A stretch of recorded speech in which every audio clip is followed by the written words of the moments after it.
Hoi hoi. Hello. Tazari mahabiu. Oh, hoi bunga kano. Ima oi kwai mayamna chai na da yekta banungai na chai mangoloi ba na da yekta bo roi ma hoju na da na toraga cha jing do unaraga da kari no takata min thangmina da kano tauna na ba. Hoi hoi thagachari ima. Yung kayang kuilan loisan doi no. Oh, phaneam loisale phaneam hojik. Oh. Akhoi laki taune dai da phara am ta da nai yung changam da leire do laki ni. Hoi hoi hoi. Hoi hoi yamna akhoi ju ai ju handak pension na pa gi pension do.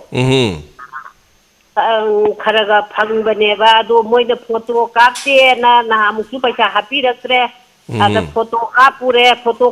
ju paisa mu happy raktre tha handak kadi tha hum sudore paisa happy rakta ba moi tejuri office ji ko kamai to bojano adu pension na khoi di kharaga sagaraga marup nung yauja dana lai ta isu kano tau dana tau lai jabani adu karamai tau bojano khangde gya lam ta hoi hoi thagachari ma torom saruga pirakpa sigidama haning halai tana thagachari ho pare bungo dungai na landa ge kana isai makon ta bada kayam thamoi je ka nande ko je kap tana lai rabani kano tau dana hoi hoi ho tham nungari chai makon ta ra pa pon phang ba thagachari ma torom sili saruga biba sigidama ima wai la Thank you matangi caller da kodong saba pizari asagi season azari ba number si 9077222001 ni number si da call do biraga odom na dong gi pungning gi warol phong do piu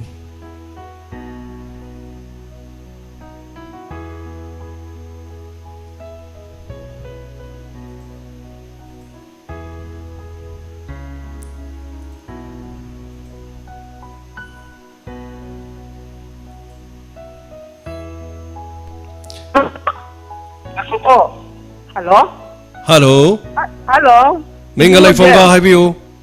Oh, ai mama saki sagon ba menolek tagi. Taram lok chari. Madam haibiu kari habiningi. Phone try to uli am na kuira ibungona diamond gi radio de phone gi badagi phone phang ya wa ba ta angun na busy on. Hoi hoi. Ado kana ja tham ka bani haina khallo ko. Hoi hoi. Ai di nungai hai ni di sian je pora di mi bi am chau khat le ba aduna ibungo gi ahong bi pora ga chau khat ta si odi ro aduga maning halena su khanbi ga no hoi hoi man aduga ten ka pa da ne ma ngom sing da mani ngom da sing mani ko mani ngom da kan na sing ga bul da tak long pan ba oi na tho ko hoi hoi hoi adu miyo guys this ring da la yu ya pote ai jumi ju ahong bodum nai ga da hong bodu afa bada hong ji ko hoi hoi afa badu oi biyo aduga ai no mai sai mana ta lak se gi ni ai ji ji som da thaba yung biyo ba thaba kara sil li ye hoi hoi ai jan pa du ju yamna sai no mai da mana pamjaram ba ma oye ba adu ai isa gi lai gi da bagi ji October tha da lai gi de 2020 gi October gi tarik kun da lai gi de adu da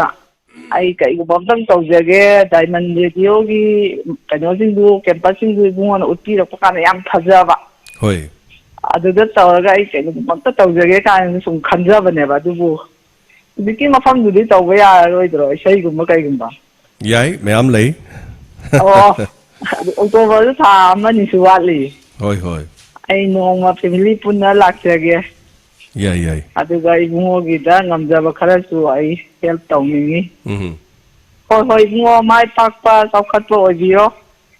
thank you mayam na bo ti re ai kano taw ganu khot kano na ibungo na hai ba do hoi hoi hai han ning de thaw ba gi ne ba khoi na mayam na hai rei se hoi hoi khot ba da di ka su hai ning de ba adu ga amana khoi gi inspector tayai gi ai ji nungdang di ta ja ba ngam dre son da dukan du taw bani na ai si he chak thong na tai hoi hoi magi wahai wata ibungo na sendi di ba hauji ki social issue ꯌꯥꯝꯅ ꯇꯥꯕꯗ ꯄꯨꯛꯅꯤꯡ ꯂꯧꯁꯤꯡ ꯑꯣꯏꯕ ꯍꯣꯏ ꯑꯩꯗꯤ ꯍꯥꯏꯕꯗ ꯑꯗꯨꯝ ꯇꯨꯡꯉꯤ ꯍꯣꯏ ꯍꯥꯏꯕꯗꯤ ꯑꯩꯈꯣꯏꯅ ꯄꯨꯛꯅꯤꯡꯗ ꯉꯥꯡꯅꯤꯡꯕ ꯉꯥꯡꯊꯣꯛꯄꯗꯤ ꯉꯝꯗꯕ ꯃꯌꯥꯝꯁꯦ ꯏꯕꯨꯡꯉꯣꯅ ꯂꯣꯏꯅꯃꯛ ꯑꯩꯈꯣꯏꯒꯤ ꯄꯨꯂꯤꯁ ꯑꯃꯅ ꯂꯧꯒꯗꯕ ꯔꯣꯜ ꯑꯗꯩ ꯄꯨꯂꯤꯁꯅ ꯄꯨꯛꯆꯦꯜ ꯁꯦꯡꯉꯒꯗꯤ ꯁꯨꯃꯥꯏꯅ ꯇꯧꯋꯤ ꯍꯥꯏꯕꯒꯤ ꯀꯩꯅꯣꯁꯤ ꯃꯌꯥꯝ ꯑꯃ ꯐꯥꯒꯤ ꯑꯣꯏ ꯀꯔꯤ ꯑꯣꯏ ꯂꯤꯂꯥ ꯑꯣꯏ ꯇꯧꯔꯛꯄꯁꯤꯗ ꯌꯥꯝꯅ ꯄꯦꯟꯖꯕ ꯍꯥꯏꯇꯥꯔꯦ ꯍꯣꯏ ꯑꯩꯈꯣꯏ ꯁꯥꯔ ꯑꯩꯈꯣꯏ ꯍꯁꯕꯦꯟꯗꯤ ꯀꯌꯥ ꯇꯥꯗꯦꯕ ꯑꯩꯅ ꯑꯣꯏꯅ ꯋꯥꯔꯤ ꯇꯧꯔꯦ ꯃꯉꯣꯟꯗ ꯑꯗꯩ ꯑꯩꯅ ꯋꯥꯔꯤ ꯇꯧꯕꯗꯩ ꯃꯥꯁꯨ ꯇꯥꯅꯤꯡꯉꯦ ꯍꯣꯏ ꯍꯣꯏ ꯍꯣꯏ ꯑꯩꯗꯤ ꯌꯨꯇꯨꯕꯇ ꯁꯨꯝ ꯇꯧꯖꯕꯅꯤꯀꯣ ꯐꯣꯟꯒꯗꯤ ꯂꯩꯖꯗꯦ ꯍꯣꯏ ꯍꯣꯏ ꯍꯣꯏ ꯁꯤꯒꯤ ꯐꯣꯟꯁꯦ ꯑꯩ ꯂꯩꯈꯤꯗꯕ ꯏꯆꯥ ꯅꯨꯄꯥꯒꯤ ꯐꯣꯟ ꯅꯝꯕꯔꯅꯤ ꯃꯥꯏ ꯃꯃꯤꯡ ꯑꯣꯏꯅ ꯇꯨ ꯀꯣꯂꯔꯗ ꯆꯣꯡꯊꯣꯛꯑꯝꯒꯗꯕ ꯃꯥꯜꯂꯦ ꯑꯣꯍꯣ ꯀꯔꯤ ꯍꯣꯃꯔ ꯌꯨꯝ ꯅꯥꯃꯅ ꯀꯔꯤ ꯇꯧꯕꯗ ꯂꯩꯇꯕꯅꯣ ꯏꯆꯥ ꯅꯨꯄꯥꯁꯤꯕꯣ ꯃꯥꯁꯦ ꯑꯩꯈꯣꯏꯒꯤ ꯐꯦꯃꯤꯂꯤ ꯄ꯭ꯔꯣꯕ꯭ꯂꯦꯝ ꯍꯥꯏꯇꯥꯔꯦ ꯑꯣ ꯍꯣ ꯍꯣ ꯐꯖꯅ ꯅꯣꯡꯃ ꯂꯥꯛꯑꯒ ꯏꯆꯥꯒ ꯋꯥꯔꯤ ꯇꯧꯔꯒꯦ ꯐꯅꯤ ꯌꯥꯝ ꯅꯨꯡꯉꯥꯏꯖꯩ ꯌꯥꯝ ꯅꯨꯡꯉꯥꯏꯖꯩ ꯑꯧ ꯍꯥꯏꯕꯤꯔꯛꯄ ꯐꯅꯤ ꯑꯇꯣꯞꯄ ꯀꯣꯂꯔꯒꯤꯗ ꯊꯦꯡꯛ ꯌꯨ ꯈꯨꯗꯣꯡꯆꯥꯕ ꯊꯦꯡꯛ ꯌꯨ ꯄꯤꯕꯤꯔꯣ ꯑꯩ ꯊꯦꯡꯛ ꯌꯨ ꯊꯝꯖꯔꯒꯦ ꯊꯦꯡꯛ ꯌꯨ ꯌꯥꯝ ꯅꯨꯡꯉꯥꯏꯖꯩ ꯊꯧꯔꯝ ꯁꯔꯨꯛ ꯌꯥꯕꯤꯔꯛꯄ ꯑꯁꯤꯒꯤꯗꯃꯛ ꯑꯗꯨꯒ ꯃꯌꯥꯝꯅ ꯌꯥꯝ ꯍꯪꯕꯤꯔꯦ MK S Enterprises Diamond TV की अनौब प्रोग्राम करी करी लेगे ना प्रोग्राम से तमना तमना सुम तौज रखे MKS हेलो मैं गमते लाइफ हम आवी से आई नागंबान लेगी ने तन सलाम चावी तराम नौकरी करी वफम आवी नहीं कोई डायमंड टीवी रा diamond radio Rasuwa diamond TV ने ओय मो आई है तन रोनरम जी ओय जबने बको अदो बुआ तक ओ बोजिदा याम नुंगी नुंगाइते अदुबो आइदी दोम यूट्यूब ता दो येंजबने दोम रेडियो से अखोय बाजार फंबनिना रेडियो से सुता ता फंग ngамदे बा लाइव तदी होय होय आओ अदुदा सुम नुंगाइब सुम फोंदोपा आइदी दोम अजन कोई कनो ओइना दोम यूट्यूब ता दोम येंजबनिना दोम हराउदे अखोपदे जीरो अदो आई कनिंदा जे हाइजे जे तो होय होय होय कनोने अखोई नागंबानी लंबी जे सही तारा मई त्रा मासुरे ब सुखेन खेली करेबा अदु यागदी इंद सरकार न कुइन गंदियो कोई जे फनाम दु कोई हाइजरबनी सेमदसु अदो अंतदी येंगियो ना हाइजरी अखोई याम वारे तिना मतन थाना कोई अदुना ये कोई याम नुआइतरबा सत्पसे लंबी मसीदा कोई याम नगदो सत्पदो याम वार न कोई नागा कंजा बी लेरकैना खाथोंबोजे होय याम वाबा हाइतारे लंबी मसा गाड़ी जे लोन से थाजन दिबा अदुगा निसिदा लंबी जे मोइना कक्री बदगी कांग्रेस की मतम दा कामनी नो इंजन बिदरेबा इंदी कन्नी हाय दु मतम छाने मसे हम तो इंजन बियो सरकार आइना ऐसे मोदा तमदबनी को थागचरी इमा सरुक याबीबा याम नुंगाइजै इमाना हाइबिरि वाफम मरि लेनब सिंग ताबीब सोइसनो दुगा नागा मफा लंबी से चिन्सु यामना चिल्ले लंबी से गाड़ी खाम किबदना कनमा अदुम वन वे के टाइप ता हाइतरे दुगा इम्फाल मयोल दसु ओइबा अदुना मरी लेनब सिने यंगशन बिरका दुगा इम्फाल मनुंगदा रिंग राउंड रोड अमा लाकपगी वाफम सु लाई मसिना खरा ओन बो होंबदि लाकने हाइबगी थाजब लेदि मादुबु थागचरी थोरम सरुगा बिरको इमादि हानदगी यूट्यूब ता दुम ताबिरकपनी रेडियो के सिग्नल दा ताजब नत्ते मरबदन इमादि होंगदो होंजिन करिमता लेत्रे हाइतरे थैंक यू सो मच इमा माइजै दम ताफतो जीरो इमा सि नो लाके आई जन तक की डोनर जी कनो तो फाउंडेशन जे लामे याम नुआइजै होगी मतिंग मदुम पांगरके अदो नुआई मयामगी अवानागी लेगना पांगजे आई से तेन खंजरगा सुम पांगबनी याम नुआइजै इमा हाय तारे ना रेडियो द दिन नमद्रबा ता फरे फरे बो थैंक यू इमा थागचरी आओ याम नुआइजै इमा मना सरुगा बिरंबा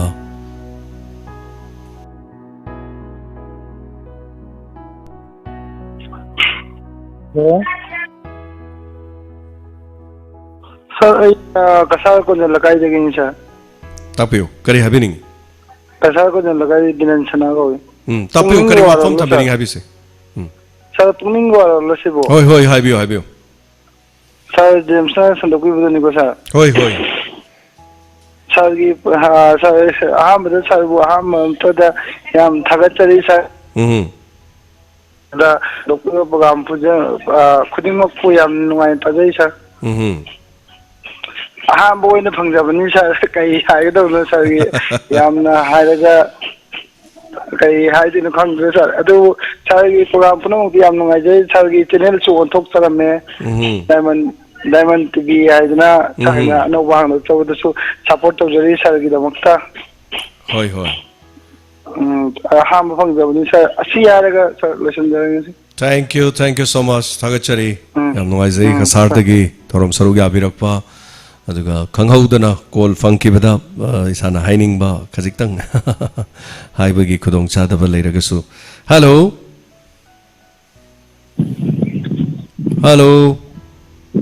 sir ai wadurai ka baji tagi namar ko minong tapiyu menau kari habiningi kari wafam tambiningi kaino taki khom tham ma se aduki mate pung siba mayam na je habirani sida haiba du haida bangam da ba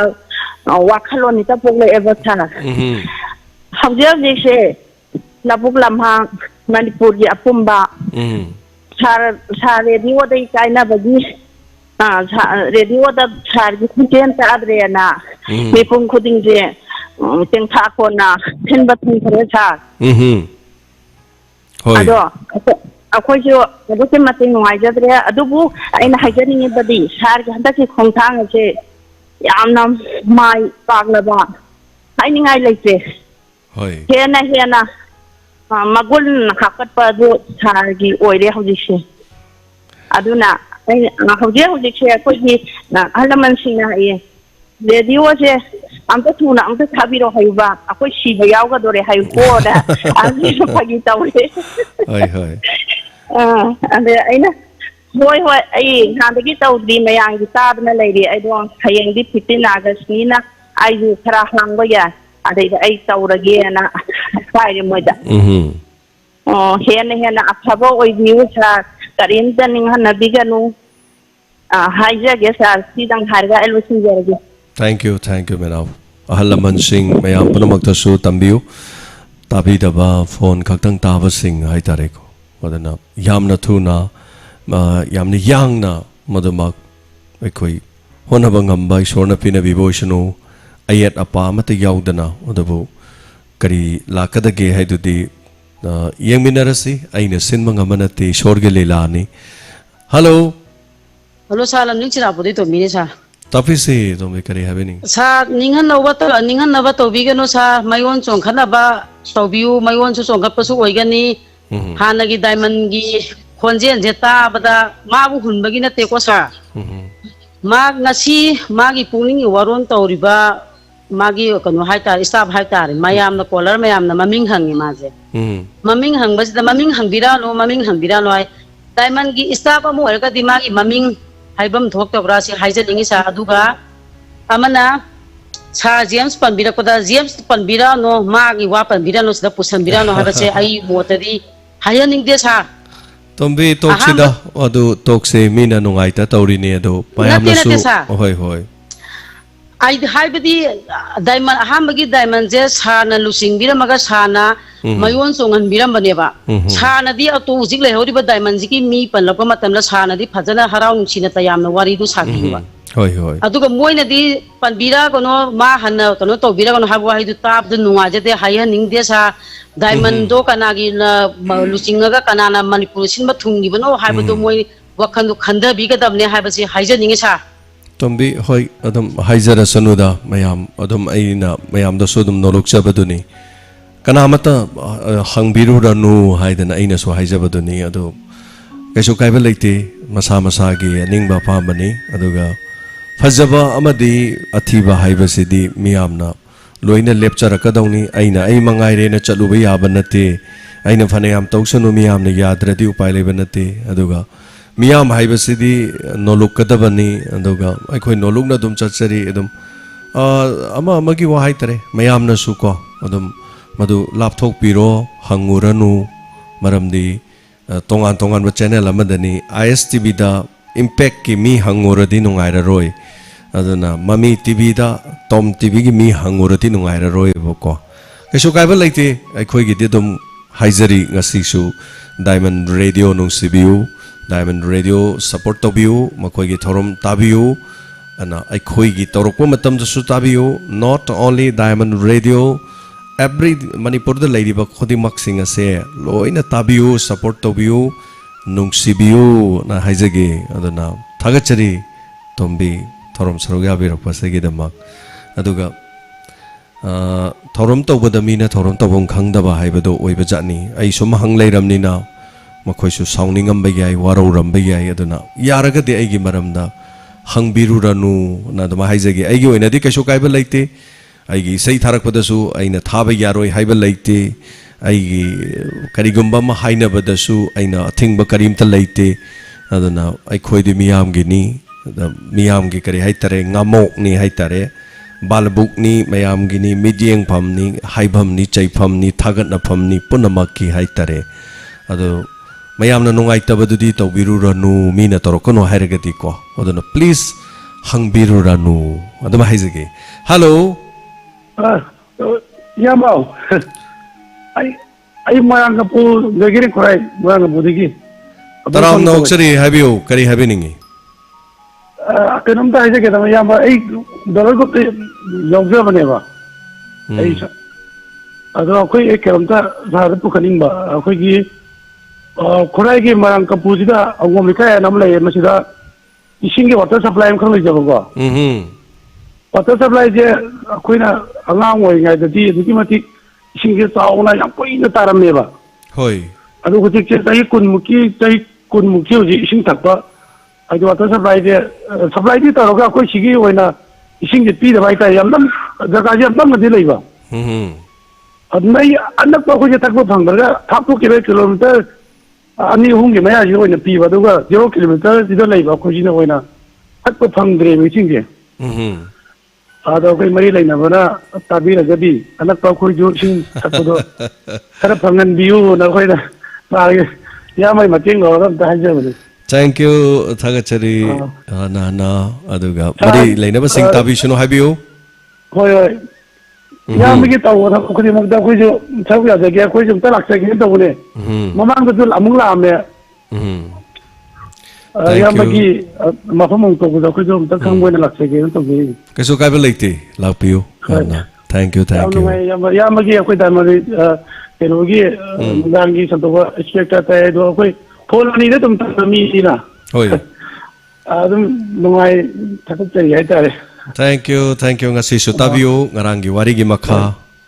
adum honazarake mayam nungsibiu support tobiu iram damasti gi damak honajage aduga punamak su mayam ai khoi honamina se aduga donors group ta su yaubi haiba takpi ba nungai jai donors ki team asina mayam na khaina rakli ba paisa sing koi na mioi mapan thamaga punna hisab parakanda laita lairagi mateng pangjaba handa kishu august thagi oina mateng pangna na ba imung mari manga lokhachare mateng pangjagadori bani mase punamak miyam na pibirakpa mateng mayam dunu ngamjari bani adu mateng pangmina se awabagi mateng pang bahai base ishor na soi khoi soi dana changani hayeng ishor gi khuyada yamna ingna chikna legani hai tare Ratibala arke na takpilakpa nungsiro ba wafam ama takpire Diamond Radio na han ba 2017 dagi hawrukpada kana gumba amata microphone paina ba mi leitaba dagi angang ama ni ga toroga tawjaba angang singdu su microphone pai ba heitaba thorom tawna na bohana ba matik chaba mi su tolop pi bangam daba anek pa paisa pirga su ngam daba paisa su thadarak daba madune yam wana khoina hona jarakiba matam duda aigi khonjel se adum ayuk da su nung thel da su numidang da su ta khibagi wafam ama ratibla arke na ningsing bire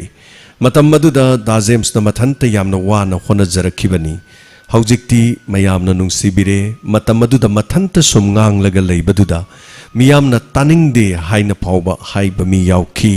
haina takpire chumbani nga thongba nungti gi charabadi nga thongba haurakte kain hairakwa praman tawbasu yawe adagi nungtigi sum keno tawbasi monotonous oi kain hai ada aina pakhum khibada aigi yumda leiribe imabu aina nungtigi ui haiduna ima sindok pa yabro yumda leiribe aigi nupi dubu nungtigi aina uiyena ꯑꯩꯅ ꯑꯩꯒꯤ ꯅꯨꯄꯤꯗꯨ ꯁꯤꯟꯗꯣꯛꯄ ꯌꯥꯕ꯭ꯔꯥ ꯌꯨꯝꯗ ꯂꯩꯔꯤꯕ ꯑꯩꯒꯤ ꯏꯆꯥꯗꯨꯕꯨ ꯅꯨꯡꯇꯤꯒꯤ ꯑꯩꯅ ꯎꯏ ꯍꯥꯏꯗꯨꯅ ꯁꯤꯟꯗꯣꯛꯄ ꯌꯥꯕ꯭ꯔꯥ ꯑꯩꯕꯨ ꯆꯥꯛ ꯏꯟꯁꯥꯡ ꯉꯥ ꯊꯣꯡꯕꯒꯨꯝ ꯈꯟꯕꯤꯒꯅꯨ ꯑꯗꯣꯝꯒꯤ ꯏꯃꯨꯡꯗ ꯂꯩꯕ ꯏꯕꯨꯡ ꯏꯄ꯭ꯋꯥ ꯏꯆꯦ ꯏꯆꯜ ꯅꯠꯇ꯭ꯔꯒꯅ ꯃꯔꯨꯞ ꯅꯠꯇ꯭ꯔꯒꯅ ꯏꯕꯨꯡ इखुरा इतोन मयाम लेरिबसिंग अदुमना खनबिरगा अदोमगी इमुंगी मी अमनी हाइना खनबियु मतम मदुदा सोइदना मके अइबगु अदोमना नुंसिबिबगी महैदु फंगनी नखोइना होनजरिबसि उपाय लेतदना तौजरिबनी आदना थैंक यू सो मच मथंगी कॉलर मलको चगे दुगा निर्मला दुगा पुष्परानी खोंजेल अदुम लेजरी अदुम ताबा फंगबिगनी ngasai silinaw mana hangbirai YouTube live streaming da studio loisandabadagi tawjabani aduna ngasi aina phamisi studio ka amani ngarangi duna amani aduga tamna tamna sum honajarake ngasi amuk hongjallaga tawjari basini khara sound proof khara oiba watli tangai fadana hongjanda yadaba sonda mu hongjallaga amamuk semba yamna kan honajari aduga mathangi caller ma lokachari hello hello minga laifamga tafisi hello tamoi awang pusung kulen Perizam tumba ne tamu tamu ge anauba koigi program se sandok pada koigi upgrade tawpa haitare koi TV Diamond TV channel noina sandok pirakpa sigi damukta tamu ne ai tan thagajari aduga Diamond TV channel ge tap puna maksu haidi puna maksu tamu zo araba phundok sari Tamo koigi anauba tamogi hujiki jaga sida akoi baje hoi amo koigi kari akoi ai nong nana akoi nong lakse ke to bone ada lakpadu da akoi ucar gumba khara puraga lakse ke to bado ucar thaba yabagi akoi bai film se masi kitang di watle thaba khotpai se aigi de yamana gamla gi gumba ayamba smaina tawdore mafam se kitang ai se pik pa hai tare ko ado masi saba khotpa kitang solution gi ge duga mafam se jo onthok onjen tawrakanda kadai fawba thaba yaba design tawba yaba do ai hoji hoji yumpham sigi su kano drawing to halli drawing loire aduga masi loiraga ai sengba sagat pa hegat pa na chingba tawjagi ge aduga mayam lakpa yai kari kari tawsige do ko tanamina ba yai takpira aduga mafam amtang pusage habiu akoi ge kuire na si wafum je phongdo ke dekhan ba no ma yaksang gi matam ai tare ko tawo je ko lila du sale ko hoi akoi gi kun thang na ba wang pusung khunau si lila ma sana ba lai hoi tawo je pung si trama thoi makhai tendo anda yam tawba thieng re na koi somna la ko yam thieng re ba ai da ina ai di inspector ta ya si ta do ni ko lila se loi raga halaga ta do inda ka na tawo je sei sak bage du gi sana re ba na so matis or mane ko na sangai gi sangai gi da ada sei sa tholok bu ai aslen de kamai to inspector ya kamai sa de ba de aina khalle ko hoi hoi ada ai je kana to ga admai to khan ka ni yum yo kan de amu adum sanara me ba lae ba ko hoi hoi ai ta mo to bi thabak se amna nang na thabak se to wi cha ne na khalle ba mani hoi yam no ai ta mo khoi thabak sura du suna ngasi nungdang je mata hodra ga ju ko wa ni na ko adum koi labuk ta koi gi kusem lai si tanga ga video se koi gi video na tu dre phone je dikhau je kusem lai si ta ga dikhau da ha pa su ya ba hoi ai di kam ta mutre ba duna yam nuai adu wafam amatang pu chau ge tamo danga sai ngai da akoi gi tigi awang posong kulen gi akoi gi changmai gi dam na sam sarai jam kui re ba ko dam se saraga dam sina ising phajana dam se tingkalaga ising pidri aduga akoi gi mahok sa dagi pai bujing na chana rak pai tare pakka dam hai ga akoi gi JCB ma wairaga mi na nungon han na semaga thingmagi type ta akoi lau ubagi ising je kenden da phangi bo jikse hoi ado dam sina phajana lotion biraga di akoi gi matam yoi balabu la mahang ke lo ko loi gra kanda akoi gi potai mayam tha dana akoi gi matam gi miram dagi pusalak poche ta da bida khaba ya na bagi pot ising gi lambi don lei tabni na moina dam do sajan bire turen su dam sajan mina nungleng moi amda thokre aduna sinpham je amna wanaraba oire haitare aduna dam je phajana mapung phana lotion biraga ising je matam tana kumbi kalen nai dana ising je tibiraga di akoi awang lamdam je dum koi ju mahi maru puthok pada saru ya ba lamdam ma oine na khanjaba tamo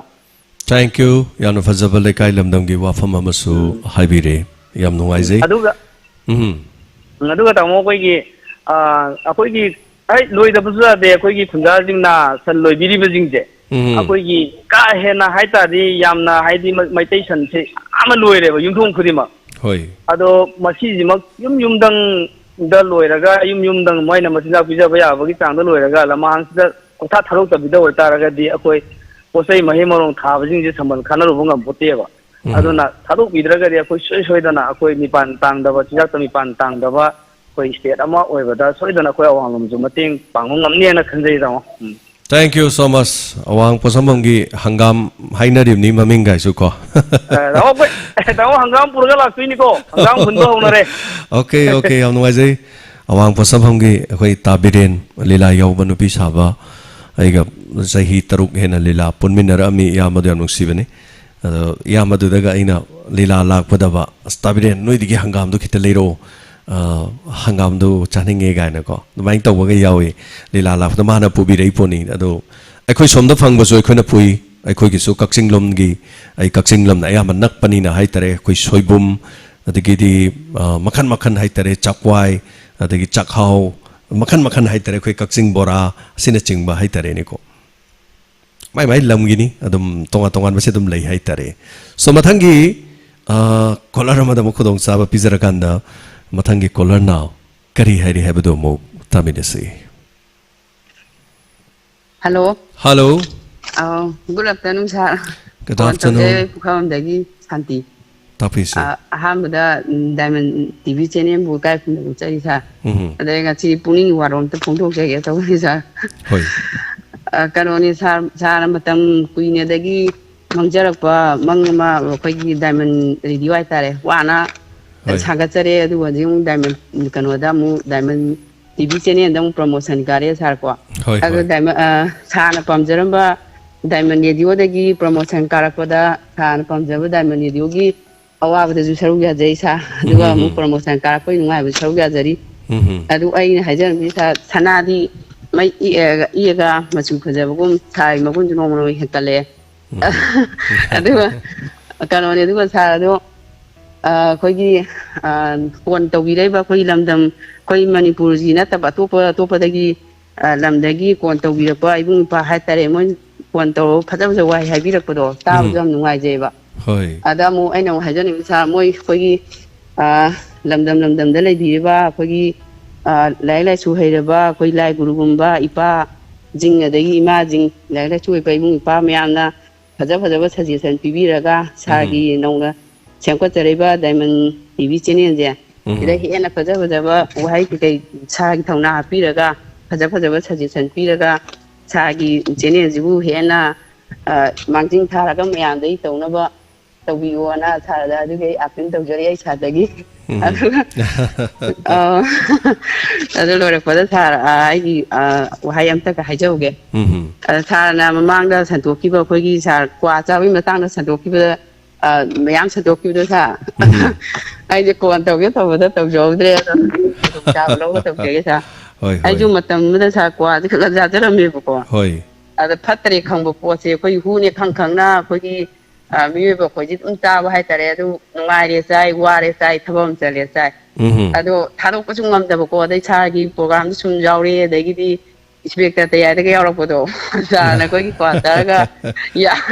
ada kagai cuba, tu mana udah kayu orang ni kahaya udah, wakan dah kayak tera kan orang tahu udah sara kau ini, khatar ya thar je tu thaduk je deh sara ji, ada पैसा jam siap oi deh, wakan dari isa tu nungai deh, ada ini sum thar Pukning Warol, Inspector tayar ke gaji sara kau ini kunggang dah lagi jam ni na, gimana surah ju पैसा tu tak apa kau, tu kau sini nang muyang. Nang pam na cara mi maju jikto kre ada mau aku padam sa dari hati cara gitu program itu tahu dan mana tu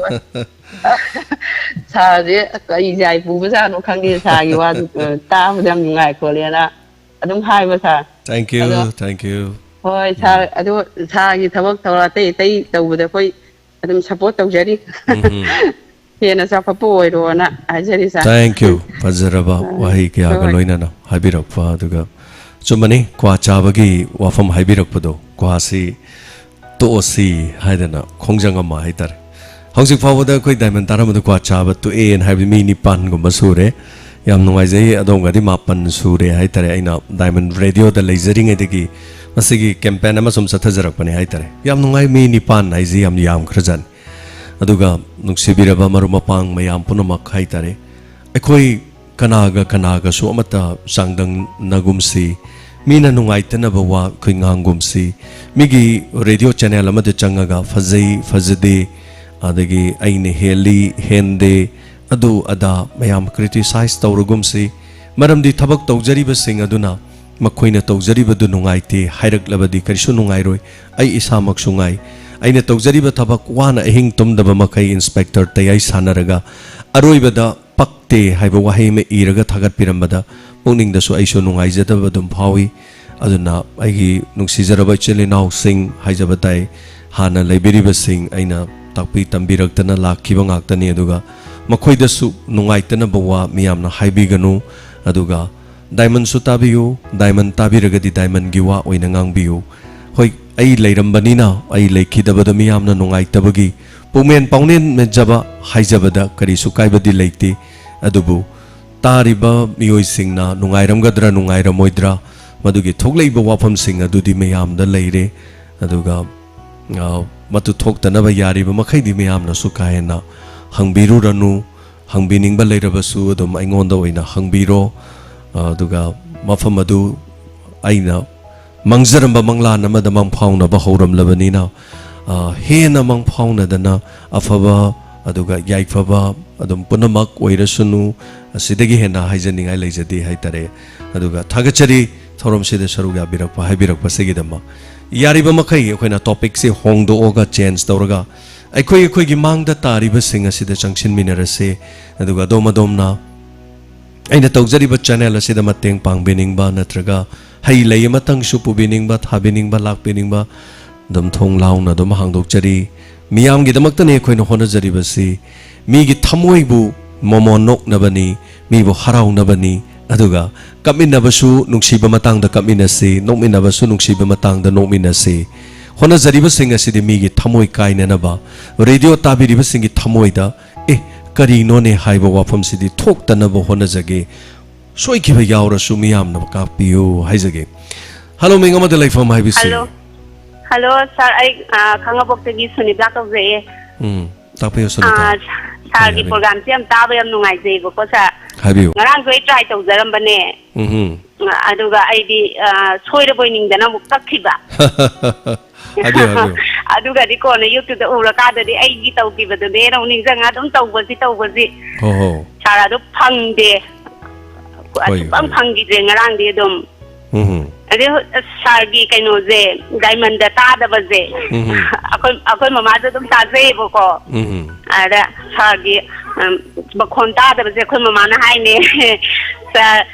ꯉꯥ ꯊꯣꯡꯕꯗ ꯃꯆꯨ ꯊꯥꯖꯕꯒ ꯆꯞ ꯃꯥꯟꯅꯩꯌꯦꯅ ꯌꯥꯝ ꯅꯨꯡꯉꯥꯏꯖꯩ ꯁꯥꯔꯒꯤ inspector ꯀꯌꯥꯁꯨ ꯑꯩꯈꯣꯏ ꯑꯗꯨꯝ ꯇꯥꯖꯩ ꯑꯗꯒꯤ ꯃꯃꯥꯅ ꯍꯧꯖꯤꯛ ꯇꯥꯏꯁꯦ ꯌꯨꯇ꯭ꯌꯨꯕꯇ ꯑꯩꯈꯣꯏꯅ ꯁꯤꯌꯔ ꯇꯧꯔꯒ ꯑꯗꯒꯤ ꯂꯤꯡꯛꯇꯣ ꯇꯧꯔꯒꯅꯦ ꯑꯗꯨꯃꯥꯏꯅ ꯇꯧꯔ ꯇꯥꯏꯌꯦꯕ ꯃꯃꯥꯁꯨ Thank you. ꯌꯥꯝ ꯅꯨꯡꯉꯥꯏꯖꯩ ꯁꯥꯔꯒꯤ ꯄ꯭ꯔꯣꯒ꯭ꯔꯥꯝꯁꯦ ꯌꯥꯝ ꯅꯨꯡꯉꯥꯏ ꯍꯥꯏꯖꯅꯤꯡꯉꯤ Thank you so much. ꯊꯥꯒꯠꯆꯔꯤ ꯑꯗꯨꯒ ꯃꯃꯥꯕꯨꯁꯨ ꯑꯩꯅ ꯊꯥꯒꯠꯆꯔꯤ ꯇꯥꯕꯤꯕꯒꯤ ꯍꯥꯏꯇꯥꯔꯦꯀꯣ Thank you. ꯆꯤꯊꯕ ꯀꯔꯤ ꯂꯩꯕꯤꯔꯤ ꯁꯤꯅ ꯂꯣꯏꯕꯤꯔꯕ꯭ꯔꯥ ꯉꯁꯤꯗꯤ ꯑꯍꯥꯟꯕ ꯐꯪꯕꯅꯤꯅ ꯁꯤꯅ ꯂꯣꯏꯁꯜꯂꯒꯦ ꯊꯥꯒꯠꯆꯔꯤ ꯍꯅꯥꯅ ꯁꯨꯅꯤꯕꯂꯥ ꯑꯣꯏꯅꯥꯝ ꯁꯔꯒꯤ ꯁ꯭ꯇꯨꯗꯤꯑꯣꯁꯤ ꯂꯝꯉꯥꯂꯦ ꯁꯣꯏꯗꯅ ꯈꯨꯃꯥ ꯁꯦꯡꯒꯠꯄ ꯍꯧꯕꯗ ꯉꯥꯏꯔꯤ ꯍꯥꯏꯇꯥꯔꯦ ꯁꯨꯅꯤꯕꯂꯥ ꯌꯥꯝ ꯇꯧꯖꯔꯛꯀꯦ ꯃꯈꯟ ꯀꯌꯥ ꯑꯗꯨꯒ ꯃꯪꯂꯥꯟ ꯃꯪꯐꯥꯎꯅꯕ ꯍꯥꯏꯕꯗꯨ ꯑꯣꯏꯖꯒꯦ ꯑꯗꯨꯒ ꯑꯩꯈꯣꯏꯒꯤ ꯏꯊꯧꯗꯤ ꯃꯌꯥꯝꯕꯨ ꯅꯣꯛꯍꯟꯕꯅꯤ ꯍꯔꯥꯎꯍꯟꯕꯅꯤ ꯍꯥꯏꯇꯥꯔꯦ ꯑꯩꯈꯣꯏꯅ ꯁꯣꯏꯕ ꯂꯥꯟꯕ ꯌꯥꯎꯔꯁꯨ ꯑꯗꯨꯝ ꯉꯥꯛꯄꯤꯌꯨ ꯁꯖꯦꯁꯟ ꯇꯧꯕꯤꯌꯨ ꯍꯜꯂꯣ ꯍꯜꯂꯣ ꯇꯥꯕꯤꯔꯕ꯭ꯔꯣ ꯇꯥꯕꯤꯗꯕ ꯃꯥꯜꯂꯦ ꯑꯗꯣ ꯇꯥꯔꯒꯁꯨ ꯈꯨꯝꯗꯕ ꯃꯥꯜꯂꯦ ꯑꯦꯅꯤꯋꯦ ꯅꯦꯠꯋꯥꯛꯅ ꯑꯣꯏꯔꯝꯕ ꯌꯥꯏ Thank you so much. Ngasi YouTube live streaming da lebiriba mioi listing amaga chamaga sumna ama kusem live ta lebiriba loinena ngasi Facebook page da laibiri ba miyoi marfuga taret. Hello. Hello. Minga laifong ga haibiu. Hello. Tazari minga laifong ga tapisi. Oh, hello sir. Ay Lalita na mairakpam. Taram nok chari haibiu. Pukning gi Warol da. Haibiu. Pukning gi Warol sa wafam tang sum haijening ba. Haibiu. Sa gi diamond chenian ji am nungai jage sa. Sa na no ba ma to bi du mai pa pa ju bi jin de oisno. Hoi. Adu sa wafam ma tang na koi pukni kan sida ayuki tha ga ni do lila do. Adu lila du gi recording to gi mawong ma khang YouTube ta je ba. Hoi. Adu gi mawong na dai na sa na se ta ta sa na bi gi mawong se. Hoi. Si tha pi pa ya ro dra. Ai mati amdina hawai di yaw grabane episode chama surak pagi du da tawdi tawgum taw grabane episode chi chama da na tamale kaya da no kaw gra chawhum dra kai phang gi ba sa ai thi thi jage sa. Hoi. Ayu ki tha da phang ba du da sumai na sum layam gadra kai na sum khang da sum hang jara ko ne sa. Hoi. Hoi sa. Adu sa kai mum ta gai jage sa. Hai biu. Noma aina kano gi diamond radio gi da lakcharam ba da sa aina sa gi da kai ai pambi macha masu kha thamjaram ba do. Diamond nom da lebi obra sa gi da puthok pi rak bra na sum hang je ni ba. Tharadi somda leiramani. Somda di umang ama hai tare yam fajaraba umang ama leirabani yamna fajaba haijaba tare ko yamna nuksina mafam aduda leijarabani pambi sing ado pambi sing na maning makha tamna maning damna panba haipa leipan punamak oirasanu fajaba ko tagachari mayamna pubirak lamba aduga khoina semgat saga charamba fajaraba upal haira yam hore adum Pambi na sa ni do sa chenne kanada sa gi sorom da puthok pi pa ya roi dro. Adu di taw hai deda. Pambi hai badu di haujari bani pambi na pambi gi mapal ting tang aga hai tare taibang mioi ba khoini hingi bani. Pambi sing na haujasanu adoma hai tare magi punsi gi khongchat ki matungina. Thagachari thorom sarugya birak pako yam nuai jai. Oza James ahan mado jaba khurum jari takpiri ozana Khetri Laikai Thobal multipurpose indoor hall sangaraga open tawdabagi mayamna khanghan bibadagi Manipur gi miyamna haibirakle ekhoida aduga yaski official mayam amasu tadana leiramme ozana miyamna khanghan bibagi damak indoor hall su hangtokpa haubirasunu Oza James ko thagachari na takpiri puyam sarat. Thank you so much. Pukning gi Warol mathau yamna leibani mayam machin yamna tumbani aduga chaw sangi nakong yamna yobani na ina haijabadu adumakni thagachari chaninau gi wafam haibirakpa aduga thagachari Susitra Thoksom Divya punama thagachari aduga hello. Hello. Minga laifong ga tapiu. Hello. Tazari minga laifong ga haibiu.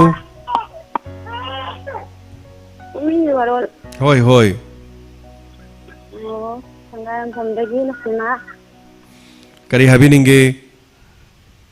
Sagi. Diamond TV interge sana pukada wi yam nungai sana di rijo tadi rambane ru. Thank you thagachari. Sana Diamond TV ru saja ninda sana di tadi rambane ru. Thagachari ado phone si yam tamna taba sina maram oraga ai karino khoi mayam loksan badadi kitang dingam bawale adubu adom na habiri si ano ba channel amada aina leibada so thorom taba nungai na takpirak pamale ama boire thagachari na phone torokpada khonjel do kitang pik na tajaba sina maram oraga ai khoi mayam na taba da loksan ba kitang ngamjada ba haiba tare ko adon waro bibadi ya de dongi mamal yam laba wahi pibirakpa haibirokpasigidamata hanana thagachari tabiu aikoina honajariba tawjariba punamak haijabadai miyoibana wakhal nungaitraba aduga miyoibana watpat akoigi padana leirabasu wakhal nungaitrabadi karisu upai leibaja nati wakhal haibase pungning wakhal haibase khwaidigi maroibani pungning amadi wakhal nabu nungaitrabadi chaba thakpa yarakti chaba thakpa yaraktradi igi khongjenda kaibala igi khongjenda kaibala adi bp da berak kare madu khakta nate maduno stress lehelei anxiety lehelei ngangoi da wangang silei tauroi da toksilei khalloi da khansilei thangloi da khongthang thangsilei taurakli bathabak singduna afaba yaifaba oiradi fai asawa mida utta ghi heiba haidana sauri bami du de hena sauna ba matau thoksalakpaduna tauroi da kaya toksalakpadagi miyoibagi punsi mangnana bagi macha kama ohelli matam punamakta pungning amadi wakhal isana warakpa amadi isana control tawba haibase yamna maru oi taibang miyoibana hek nongan badagina tumlamdai matam phawbada afaba wakhal lising hena khalli fattaba wakhal sumarakta tarakun adumak yawi aikoi miyoibana afaba wakhal khallibasing aduda afaba sing adu lokhalaga thabak oina pangthoi fattaba khalakpa wakhal singdudi isana fatte khallaga inthoga thame khanbadi adum khalli fazaba migi posak ama ubada pami adubu ekoina khalli migi mapotni aina loba yaba nati lambi da masak fazaba nupi ma chatli fazakreda numhakse aigi oiningi khalli adubu oibadi yade maramdi ai yum pale amaromda mi kanaguma gi macha masuni aina magi khudang chinglurabadi ai kari tholakan thabak khodi ma khalli badu thabak oina pangthokpa yadaba kaya marum lei aikoigi wakhal da phaba wakhal chama khali phattaba wakhal lising khali punamak sing adu koina chumthoga filter tawraga afa afaba khongthang adu khallaga thangi haibatai masi khangaktaba mikup adudani taibang miyoibagi khongchatta soiba aduga mingchat thiningai oiba kaya marum laklibase masibuni taibang miyoibana wakhan khanba ngamiba sa singdagi tongaliba taibang miyoibana male mase mapu oiduna palamlibasi masimaknani haibatai madubu ngakpa ngamdaba sing aduna makhoigi leifamna kaisum sangda oibatai hello mingamadi leifam haibisi kum tawjare bai uri poktagi nolini neoja james taram nokchari madam nolini haibiu ngarangi inspector tayaro james na dialogue ama kanogi history lan haibigi matangdo adu yam nungai jaba haitare haidi amna awareness pibi ba haitare mayamna lana history je lana leiba haidi khoigi ojana ju haibi ba khoje arjun gi chada nokdani barbu mahan gi macha machuni kaina khoigi lana isen bagi ama mamangda mayam am ju thokre ko ja hoi hoi adugi matangda lai pau mai thabagi wari thodok se koi thengna greba hoi ado hari do na hodana ojana mu ningching birak pado yam nungai jaba haitare inspector tayari da yamna meaningful oiba yamna kanaba miyamda wakalosing piba hadda du yam nungai jadana sum kondok jarapane ja jam hoi hoi yam nungai je makata na dum adugumba social kenosida kogi kana ba do sum pibi rekani haibigi thaja bu leije aduga akogi adugi arjun gi chatano dani na haibigi matang sida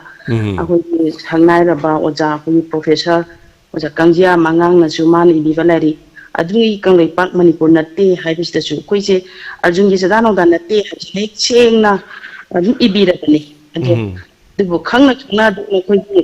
hinaki ba haigata iye anguboda chu sangraga chudo da ma chu siang da ba dumaina adum lei hoba pahuba chu ka dum lei jariye leibiriye waja hoi hojik tamjida ko ye adu da thaja ja ba haitare akoji aduni ka haraga nungai jaba amuju dum khadum thingari haitare hojik sida aduna ojana dumba chandupira podo am nungai jaba haitare ko bi oi to sanyan kana ba ja kuje lining lambi digi hore lining lambi bu yamna aduda china phai or phati haibgi na taba punamaki hor pamje lining sti chung thorpa adune na ina khalle habidi lining jida ishagi ipai puna chalam lining jida ragde iribang sini ka haiba si se dum phaujaba aduduga hojikse sum loan ji pian chan bada ju kudamoina ko ji gi lebiri ba ko ini tho desiam basana jawa ka haiba sida kana maharaj ka herak baje ko ita ham nu laita ba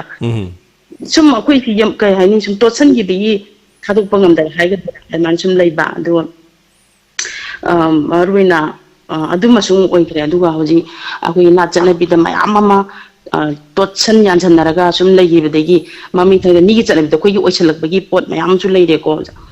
ꯑꯗꯨꯒ ꯍꯧꯖꯤꯛ ꯃꯔꯨ ꯑꯣꯏꯅ ꯑꯩꯈꯣꯏ ꯐꯤꯖꯦꯠ ꯆꯥꯛꯆꯥꯗꯁꯨ ꯑꯩ ꯃꯃꯥꯡꯗꯁꯨ ꯈꯤꯇꯪꯕꯨꯗꯤ ꯄꯨꯈꯠꯆꯈ꯭ꯔꯦꯀꯣ ꯐꯤꯖꯦꯠ ꯆꯥꯛꯆꯥꯗꯁꯨ ꯑꯩꯈꯣꯏꯒꯤ ꯆꯠꯅꯕꯤꯁꯤ ꯄꯨꯔꯥ ꯃꯥꯡꯍꯜꯂꯛꯄꯒꯤ ꯄꯣꯠ ꯑꯃ ꯂꯩꯔꯦ ꯑꯗꯣ ꯍꯥꯏꯔꯤꯕꯁꯤꯡꯁꯦ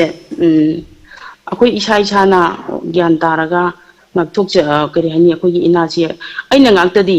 ꯀꯅꯥꯅ ꯂꯥꯛ ꯉꯥꯛꯄꯤꯒꯗꯒꯦ ꯍꯥꯏꯕ ꯋꯥꯈꯜꯁꯦ ꯁꯤ ꯆꯦꯜꯂꯒ ꯊꯥꯒꯠꯆꯔꯤ ꯃꯦꯗꯥꯝ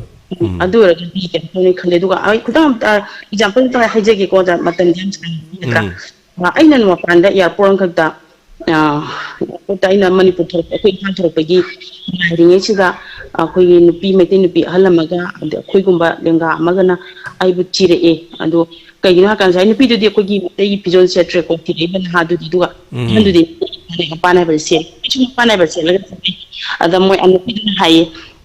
ꯏꯝꯐꯥꯜ ꯌꯧꯒꯗꯕ ꯅꯠꯇ꯭ꯔꯥ ꯑꯩꯅ ꯃꯥꯅꯤ ꯍꯥꯏꯕ ꯑꯣ ꯁꯣꯝꯒꯤ ꯐꯤꯖꯣꯜꯁꯤꯗ ꯑꯩ ꯊꯤꯖꯔꯛꯏ ꯑꯩ ꯏꯃꯥꯁꯦ ꯁꯤ ꯏꯝꯐꯥꯜꯗ ꯆꯠꯈꯤꯒꯗꯕꯅꯦ ꯑꯗꯣ ꯃꯥꯕꯨ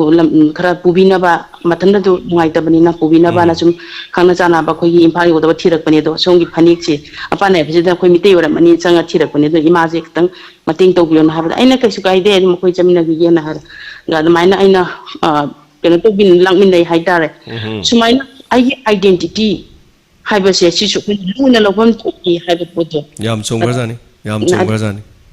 ꯑꯗꯨꯁꯨ ꯊꯝꯖꯅꯤꯡꯕ ꯍꯥꯏꯇꯥꯔꯦ ꯌꯥꯝ ꯅꯨꯡꯉꯥꯏꯖꯩ ꯃꯦꯗꯥꯝꯅ ꯍꯥꯏꯕꯤꯔꯤꯗꯣ ꯑꯩꯈꯣꯏ ꯏꯌꯥꯔꯄꯣꯔꯠ ꯑꯃꯗ ꯆꯠꯂꯦ ꯁꯣ ꯑꯩ ꯈꯨꯗꯣꯡ ꯊꯤꯔꯦ ꯑꯣꯔ ꯁꯤꯗ ꯂꯦꯞꯄꯤꯁꯦ ꯑꯁꯥꯝ ꯍꯥꯏꯔꯁꯤ ꯑꯁꯥꯃꯤꯁꯤꯡꯁꯦ ꯑꯩꯈꯣꯏ ꯃꯩꯇꯩ ꯅꯨꯄꯤꯒꯁꯨ ꯌꯥꯝ ꯃꯥꯟꯅꯩ ꯑꯗꯨꯒ ꯆꯤꯡꯃꯤꯁꯨ ꯑꯩꯈꯣꯏ ꯃꯩꯇꯩ ꯅꯨꯄꯤꯒ ꯌꯥꯝ ꯃꯥꯟꯅꯩ ꯃꯨꯁꯂꯤꯝꯗꯁꯨ ꯃꯨꯁꯂꯤꯝꯁꯦ ꯍꯣꯏ ꯃꯨꯁꯂꯤꯝꯅꯦꯅ ꯈꯪꯉꯤꯁꯦ ꯃꯨꯁꯂꯤꯝꯒꯤ ꯗ꯭ꯔꯦꯁꯇꯨꯅ ꯈꯪꯉꯤꯅꯦꯕ ꯃꯨꯁꯂꯤꯝ ꯅꯨꯄꯤꯗꯁꯨ ꯃꯩꯇꯩ ꯅꯨꯄꯤ ꯃꯥꯟꯕ ꯌꯥꯝ ꯂꯩ ꯃꯔꯝꯗꯤ ꯃꯨꯁꯂꯤꯝ ꯑꯌꯥꯝꯕꯁꯨ ꯃꯅꯤꯄꯨꯔꯗ ꯃꯩꯇꯩ ꯅꯨꯄꯤ ꯄꯤꯔꯒ ꯆꯧꯗꯥ ꯅꯧꯗꯥꯈꯤꯕ ꯉꯥꯛꯇꯅꯤ ꯇꯣꯉꯥꯟꯅ ꯃꯄꯥꯟꯗꯩ ꯂꯥꯛꯄꯁꯨ ꯌꯥꯎꯗꯕꯕꯨꯗꯤ ꯅꯠꯇꯦ ꯑꯗꯨꯕꯨ ꯃꯥꯟꯅꯕ ꯑꯩꯈꯣꯏꯒꯤ ꯃꯩꯇꯩꯒꯤ ꯏꯃꯥꯅ ꯁꯦꯠꯂꯝꯕ ꯐꯤꯔꯣꯜꯅꯤ ꯍꯥꯏꯗꯅ ꯉꯁꯤ ꯃꯨꯁꯂꯤꯝ ꯅꯨꯄꯤꯁꯤꯡꯅ ꯐꯅꯦꯛ ꯁꯦꯠꯂꯤꯅꯤ ꯃꯌꯦꯛ ꯅꯥꯏꯕꯤ ꯁꯦꯠꯂꯤꯅꯤ ꯌꯥꯝ ꯅꯨꯡꯁꯤꯈ꯭ꯔꯖꯥꯠꯅꯤ ꯃꯁꯤꯒꯤ ꯀꯜꯆꯔꯁꯦ ꯑꯗꯨ ꯃꯩꯇꯩꯒꯤ ꯃꯨꯁꯂꯤꯝ ꯑꯣꯏꯖꯅꯣ ꯑꯃ ꯑꯣꯏꯖꯅꯣꯕ ꯑꯩ ꯇꯉꯥꯏ ꯐꯗꯅ ꯈꯨꯗꯣꯡ ꯆꯥꯗ꯭ꯔꯦ ꯅꯠꯇ꯭ꯔꯒ ꯑꯣꯔ ꯀꯔꯤꯅꯣꯃ ꯍꯥꯏꯅꯤꯡꯉꯦ ꯈꯨꯗꯣꯡ ꯆꯥꯗꯕ ꯃꯇꯝ ꯑꯃꯗ ꯏꯌꯥꯔꯄꯣꯔꯠ ꯑꯃꯗ ꯂꯩꯕꯗ ꯃꯤꯒꯤ ꯂꯝꯗ ꯐꯝꯃꯤꯕ ꯅꯨꯄꯤ ꯃꯌꯥꯝꯗꯣ ꯍꯥꯏꯐꯦꯠ ꯃꯥꯟꯅꯕꯗꯣ ꯁꯜꯋꯥꯔ ꯂꯣꯏ ꯁꯦꯠꯆꯜꯂ ꯂꯩꯔꯦꯅ ꯈꯜꯂꯁꯦ ꯑꯩꯈꯣꯏ ꯃꯩꯇꯩꯅ ꯀꯔꯝꯕꯅꯣ ꯃꯩꯇꯩ ꯃꯨꯁꯂꯤꯝꯅ ꯀꯔꯝꯕꯅꯣ ꯑꯗꯨꯒ ꯈꯪꯕ ꯉꯝꯗꯦ ꯑꯁꯥꯃꯤꯁꯅ ꯀꯔꯝꯕꯅꯣ ꯅꯥꯒꯥꯃꯤꯁꯅ ꯀꯔꯝꯕꯅꯣ ꯈꯪꯗꯦꯕ ꯕꯠ ꯑꯗꯨꯕు ꯃꯌꯦꯛ ꯅꯥꯏꯕꯤ ꯐꯅꯦꯛ ꯑꯃ ꯁꯦꯠꯂꯝ ꯇꯥꯔꯗꯤ ꯅꯨꯄꯤ ꯑꯗꯣ ꯃꯅꯤꯄꯨꯔꯒꯤ ꯃꯨꯁꯂꯤꯝ ꯅꯨꯄꯤꯅꯤ ꯅꯠꯇ꯭ꯔꯒꯅ ꯃꯅꯤꯄꯨꯔꯒꯤ ꯃꯩꯇꯩ ꯅꯨꯄꯤꯅꯤ ꯍꯥꯏꯕꯁꯦ ꯑꯩꯈꯣꯏꯅ ꯏꯔꯥꯏ ꯂꯥꯏꯅ ꯈꯪꯕ ꯉꯝꯃꯦꯕ ꯇꯥꯡꯈꯨꯜ ꯑꯃꯅ ꯇꯥꯡꯈꯨꯜꯒꯤ ꯗ꯭ꯔꯦꯁ ꯁꯦꯠꯂ ꯂꯩꯔꯝꯃꯗꯤ ꯌꯦꯁ ꯃꯩꯇꯩꯒꯤ ꯇꯥꯡꯈꯨꯜ ꯍꯥꯏꯕꯗꯤ ꯃꯅꯤꯄꯨꯔꯒꯤ ꯇꯥꯡꯈꯨꯜꯗꯨꯅꯤ ꯍꯥꯏꯗꯅ ꯈꯪꯒꯗꯧꯔꯤꯕꯅꯤ ꯀꯕꯨꯏ ꯅꯨꯄꯤ ꯑꯃꯅ ꯀꯕꯨꯏꯒꯤ ꯐꯖꯔꯕ ꯅꯤꯡꯊꯤꯖꯔꯕ ꯃꯍꯛ ꯇꯧꯕ ꯃꯈꯣꯏꯒꯤ ꯗ꯭ꯔꯦꯁꯇꯨ ꯁꯦꯠꯂꯒ ꯂꯩꯔꯝꯕ ꯇꯥꯔꯗꯤ ꯑꯩꯈꯣꯏꯒꯤ ꯃꯅꯤꯄꯨꯔꯒꯤ ꯀꯕꯨꯏꯅꯤ ꯍꯥꯏ ꯇꯥꯔꯒꯗꯤ ꯉꯥꯏꯍꯥꯛꯇꯪꯗꯨꯗ ꯑꯩꯒ ꯂꯣꯟ ꯐꯥꯎꯅꯒꯗꯧꯔꯤꯕꯅꯤ ꯑꯩꯒꯤ ꯈꯨꯗꯣꯡ ꯆꯥꯗꯕꯗꯨꯗ ꯃꯉꯣꯟꯗꯒꯤ ꯃꯇꯦꯡ ꯂꯧꯕ ꯌꯥꯒꯗꯧꯔꯤꯕꯅꯤ ꯃꯁꯤꯅꯤ ꯑꯩꯈꯣꯏꯒꯤ ꯀꯜꯆꯔ ꯑꯩꯈꯣꯏꯒꯤ ꯐꯤꯖꯦꯠꯅ ꯑꯩꯈꯣꯏꯒꯤ ꯑꯥꯏꯗꯦꯟꯇꯤꯇꯤ ꯇꯥꯛꯏ ꯍꯥꯏꯕꯁꯦ ꯉꯔꯥꯡꯒꯤ ꯏꯟꯁꯄꯦꯛꯇꯔ ꯇꯌꯥꯏꯒꯤ ꯋꯥꯔꯤꯁꯤꯗ ꯑꯩꯅ ꯍꯤꯁꯇ꯭ꯔꯤꯕꯨ ꯂꯥꯟꯅ ꯏꯁꯤꯟꯕ ꯍꯥꯏꯕ ꯇꯣꯄꯤꯛ ꯑꯃ ꯍꯥꯞꯆꯕꯅꯤ ꯙ꯭ꯔꯨꯕ ꯑꯃꯗꯤ ꯏꯇꯣ ꯌꯥꯝꯅ ꯍꯟꯖꯤꯟꯅ ꯌꯥꯎꯕꯒꯤ ꯅꯨꯡꯉꯥꯏꯇꯕꯒꯤ ꯋꯥꯐꯝ ꯑꯃ ꯁꯨꯔꯖꯤꯠ ꯀꯧꯕ ID ꯑꯃꯈꯛꯅ ꯃꯁꯤ ꯌꯥꯝꯅ ꯇꯣꯏꯅ ꯍꯟꯖꯤꯜꯂꯗꯤ ꯃꯈꯣꯏꯁꯤ ꯐꯥꯒꯤ ꯇꯥꯔꯛꯀꯅꯤ ꯍꯥꯏꯅ ꯁꯖꯦꯁꯟ ꯇꯧꯕꯤꯔꯛꯏ ꯌꯥꯝꯅ ꯅꯨꯡꯉꯥꯏꯖꯩ ꯑꯗꯨꯕꯨ ꯙ꯭ꯔꯨꯕꯒ ꯏꯇꯣꯒ ꯅꯠꯇ꯭ꯔꯒꯗꯤ ꯇꯣꯄꯤꯛ ꯈꯟꯅꯅꯕ ꯑꯇꯣꯞꯄ ꯀꯦꯔꯦꯛꯇꯔꯁꯤ ꯂꯩꯇꯕ ꯍꯥꯏꯇꯥꯔꯦ ꯑꯗꯨꯕꯨ ꯃꯌꯥꯝꯅ ꯅꯨꯡꯉꯥꯏꯇ꯭ꯔꯒꯗꯤ ꯑꯗꯨꯝ ꯂꯧꯊꯣꯛꯆꯒꯦ ꯃꯌꯥꯝꯅ ꯅꯨꯡꯉꯥꯏꯔꯒꯗꯤ ꯑꯗꯨꯝ ꯍꯥꯞꯄꯤꯌꯨ ꯍꯥꯏꯗꯅꯁꯨ ꯀꯃꯦꯟ ꯄꯤꯕꯤꯔꯛꯎ ꯉꯔꯥꯡꯒꯤ ꯍꯤꯁꯇ꯭ꯔꯤꯕꯨ ꯂꯥꯟꯅ ꯏꯁꯟꯕ ꯍꯥꯏꯕꯁꯦ ꯃꯅꯤꯄꯨꯔꯗ ꯂꯩꯔꯤꯕ ꯀꯥꯡꯕꯨꯁꯤ ꯕ꯭ꯔꯕꯨ ꯕꯍꯟ ꯀꯥꯡꯕꯨꯅꯤ ꯑꯔꯖꯨꯟꯒꯤ ꯆꯧꯗꯥ ꯅꯧꯗꯥꯅꯤꯅ ꯃꯍꯥꯚꯥꯔꯠꯇ ꯏꯁꯤꯜꯂꯤꯕ ꯋꯥꯐꯝꯗꯣ ꯃꯅꯤꯄꯨꯔꯗ ꯏꯕ ꯃꯍꯥꯚꯥꯔꯠ ꯈꯛꯇꯗ ꯐꯣꯡꯕ ꯑꯗꯨꯒꯨꯝꯕ ꯃꯅꯤꯄꯨꯔꯒꯤ ꯃꯍꯥꯚꯥꯔꯠ ꯑꯃꯗꯤ ꯌꯥꯎꯕꯗꯧꯅ ꯇꯧꯕ ꯃꯤꯒꯤ ꯃꯄꯥꯟꯗꯗꯤ ꯌꯥꯎꯗꯕ ꯍꯥꯏꯇꯥꯔꯦ ꯑꯁꯣꯝꯗ ꯂꯩꯔꯤꯕ ꯃꯍꯥꯚꯥꯔꯠꯀꯤ ꯋꯥꯔꯤꯗꯗꯤ ꯌꯥꯎꯗꯕꯗꯧꯅ ꯇꯧꯕ ꯃꯅꯤꯄꯨꯔꯗ ꯄꯥꯜꯂꯝꯕ ꯅꯤꯡꯊꯧ ꯄꯨꯝꯅꯃꯛ ꯆꯍꯤ 2000 ꯍꯤꯁꯇ꯭ꯔꯤ ꯂꯩꯔꯕ ꯅꯤꯡꯊꯧꯁꯤꯕꯨ ꯀꯔꯝꯕ ꯃꯌꯥꯡ ꯅꯤꯡꯊꯧꯒꯤ ꯃꯈꯥꯗ ꯃꯤꯈꯥ ꯄꯣꯜꯂꯒ ꯃꯅꯤꯄꯨꯔꯗ ꯀꯔꯝꯕ ꯅꯤꯡꯊꯧ ꯃꯥꯏꯊꯤꯕ ꯄꯤꯈꯤꯕꯒꯤ ꯍꯤꯁꯇ꯭ꯔꯤ ꯂꯩꯕꯒꯦꯕ ꯂꯩꯇꯦ ꯑꯗꯨꯅ ꯑꯩꯈꯣꯏꯒꯤ ꯍꯤꯁꯇ꯭ꯔꯤꯗ ꯂꯥꯟꯅ ꯏꯁꯤꯟꯕꯒꯤ ꯊꯕꯛ ꯇꯧꯕꯤꯒꯅꯨ ꯑꯗꯨꯅ ꯑꯩꯈꯣꯏ ꯆꯨꯝꯅ ꯍꯧꯖꯔꯛꯄꯅꯤ ꯆꯍꯤ 2000 ꯍꯤꯁꯇ꯭री ꯂꯩꯖꯕ ꯏꯁꯥꯒꯤ ꯀꯜꯆꯔ ꯏꯁꯥꯒꯤ ꯂꯣꯟ ꯏꯁꯥꯒꯤ ꯏꯌꯦꯛ ꯂꯩꯖꯕ ꯐꯖꯈ꯭ꯔꯕ ꯆꯠꯅ ꯀꯥꯡꯂꯣꯟ ꯏꯄꯥ ꯏꯄꯨꯒꯤ ꯊꯧꯒꯜꯂꯣꯟ ꯉꯥꯛꯅ ꯆꯠꯆꯕ ꯁꯔꯤꯠ ꯁꯔꯥ ꯊꯥꯡ ꯇꯦꯟ ꯄꯥꯏꯗꯅ ꯂꯩꯖꯔꯛꯄ ꯑꯩꯈꯣꯏꯕꯨ ꯄꯨꯝꯅꯃꯛ ꯃꯁꯥ ꯑꯃ ꯐꯨꯔꯨꯞ ꯑꯃ ꯑꯣꯏꯕꯒꯤ ꯀꯔꯤꯒꯨꯝꯕ ꯑꯃꯠꯇ ꯋꯥꯠꯇꯕ ꯀꯥꯡꯂꯨꯞ ꯐꯨꯔꯨꯞꯅꯤ ꯍꯥꯏꯕꯁꯦ ꯆꯥꯎꯊꯣꯛꯆꯅꯤꯡꯉꯥꯏ ꯂꯩꯕꯁꯤꯗ ꯐꯩꯔꯦꯡ ꯇꯨꯔꯦꯡ ꯇꯧꯔ ꯏꯁꯟꯕꯤꯔꯛꯀꯅꯨ ꯍꯥꯏꯖꯕꯒꯤ ꯇꯣꯄꯤꯛ ꯑꯃ ꯉꯔꯥꯡ ꯄꯨꯈꯠꯆꯕꯅꯤ ꯍꯥꯏꯕ ꯇꯥꯔꯦ So thank you so much Madam Nolinina wafam asibu amuk hanna naina birakpa Thank you. Masini wari du wari oina leiraga so aikoi neina taba yade madudi aikoi ase isagi identity masak chap chana leijaba loan yek leijaba karimata wata padaba aikoi lairaba amagumna hinglaba su lamda masida aikoi gi damakta di pukai langai chona lei aikoi na madu ngak na chattabagini ngak na chatsi haibani aduga amana 75 Surapui Indian Independence hai do 76 na isan bagumba independence kai na isan bagumba khara khoi pura viral zat ledana madui matang duga haijabani hai tare mi na viral chat bana tabada ngarang di pura khoi gi keno na chat khreba wahai na oina chat khre maduguma section da wahai du na mapalam gi media na ko tor phonga pudu manipur gi oina yam thi na ikai ni ngai ni hai tai adu bathang gi kolalo khachage hello mingama de like from how we say Ibunga. Hello, mingle from Hibisi. I thank again that they be Marco. Thank you. Ibungi, and they went No. Now the young make among them live and in a go. Hoi. No, I say, other say, no one on the even cannot over the name. Now you don't be tired. Jing but phone top was it long of the Hoi. for the over the some image from the picture or Ima karigi kapune gene punsi haibasi sing aktanima amuk wama amuk kapa amuk nok pa haitai ano ishorna silak pa lila ngaktani kumhai sanaba la ini akoina la ise no kumhai dugi manung da lakpane na dum khalasi karigi kaplu negi adum no oga leisi kaidongai da migi mangna na basingum si kaidongai da migi mangna ba khangum si punamak phana yengsi phana usi phana tausi phana chasi aphaba tausi masidagi hena aphaba leite aduga swaida dum tension jage ma ate kari happening balai I took the Javane Thagachari ma famung da su leibire na tapire ma haugattana kangkhattana chatpa khotpa ngambo izaradi nungai dongni ma imagi punsi dai ma na khalamgadabadu yengba pian balaite jikti yuwaron chin tayai chi gedani tare che hoi dadari santok khangdari hoi adu haje gedam thagachari yam nungai jai ma thorom saruga birakpa asigi damakta Rani Kon haibire every the noma in a fanek selaga group photo ama thagat pada comment pirak pada nupa amana lawai giming aktani CD haina haibire na tapire Rani Kon haijasanu lawai haigera impal haigera ama haigera aigi fajaraba aigi iramdamgi aigi imana shetlamba pijolado fanek kawi Imana shetpa imagi fibu khongoi na ba haibasidi madu imana pokpa oiramoy imana tabagumba haitai masa mathanta kari haini yana khalukha da pokpa mi na nganga da wangang sangang haiba malai isagi culture isagi identity bu aikhoi na ngasi ngulon thoi ji kana gi maron dei thoi no se mayam am taning singbiu wahang am ta hangbiu isada aina ngasi meitei lon manipuri lon ngangi sibu aina kanadagi tamgeba aina english ngangmadudi tomadi tami chawdi tami school dagi tami haibi yai aina ngangi ba aigi iron ngangi sibu aina kanadai tamge munnam ta hangbi wahang sigi pakhum aina ngangi ba lon se aibu pokli ba aigi ima dagi tamani aina ihan han haiba se papa haide babung haide ma ima haikibani ima hana ihan han haibani ima na ngang ba lon do aina tari ni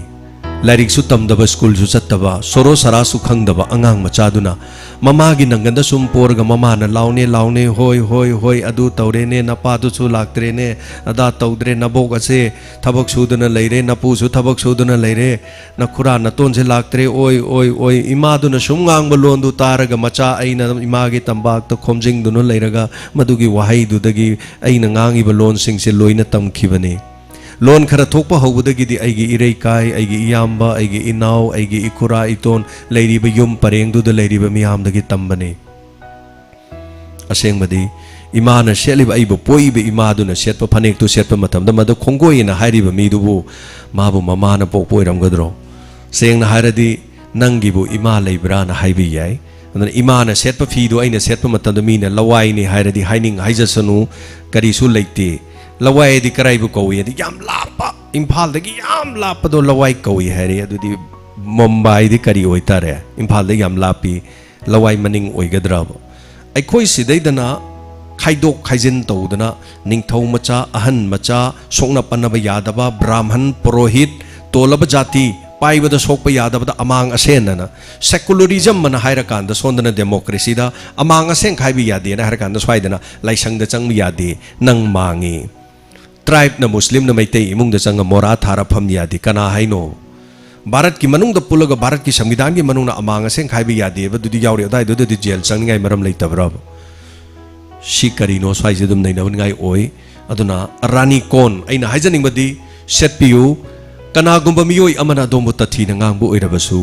aikhoi gumba ima bu nungsi jaba iram da masibu nungsi jaba kayana ichal khoi gumba kayana iram da masigi fijol selakpa matamda khuba khuri amadi ichal sing leiri haibagi chautok jaba kayam leiri haibase kaubi ganu thamjage mathangi kolar amada khudong chaba logjage kolama paikhat jabani du kol se hek paikhat paga tatkhre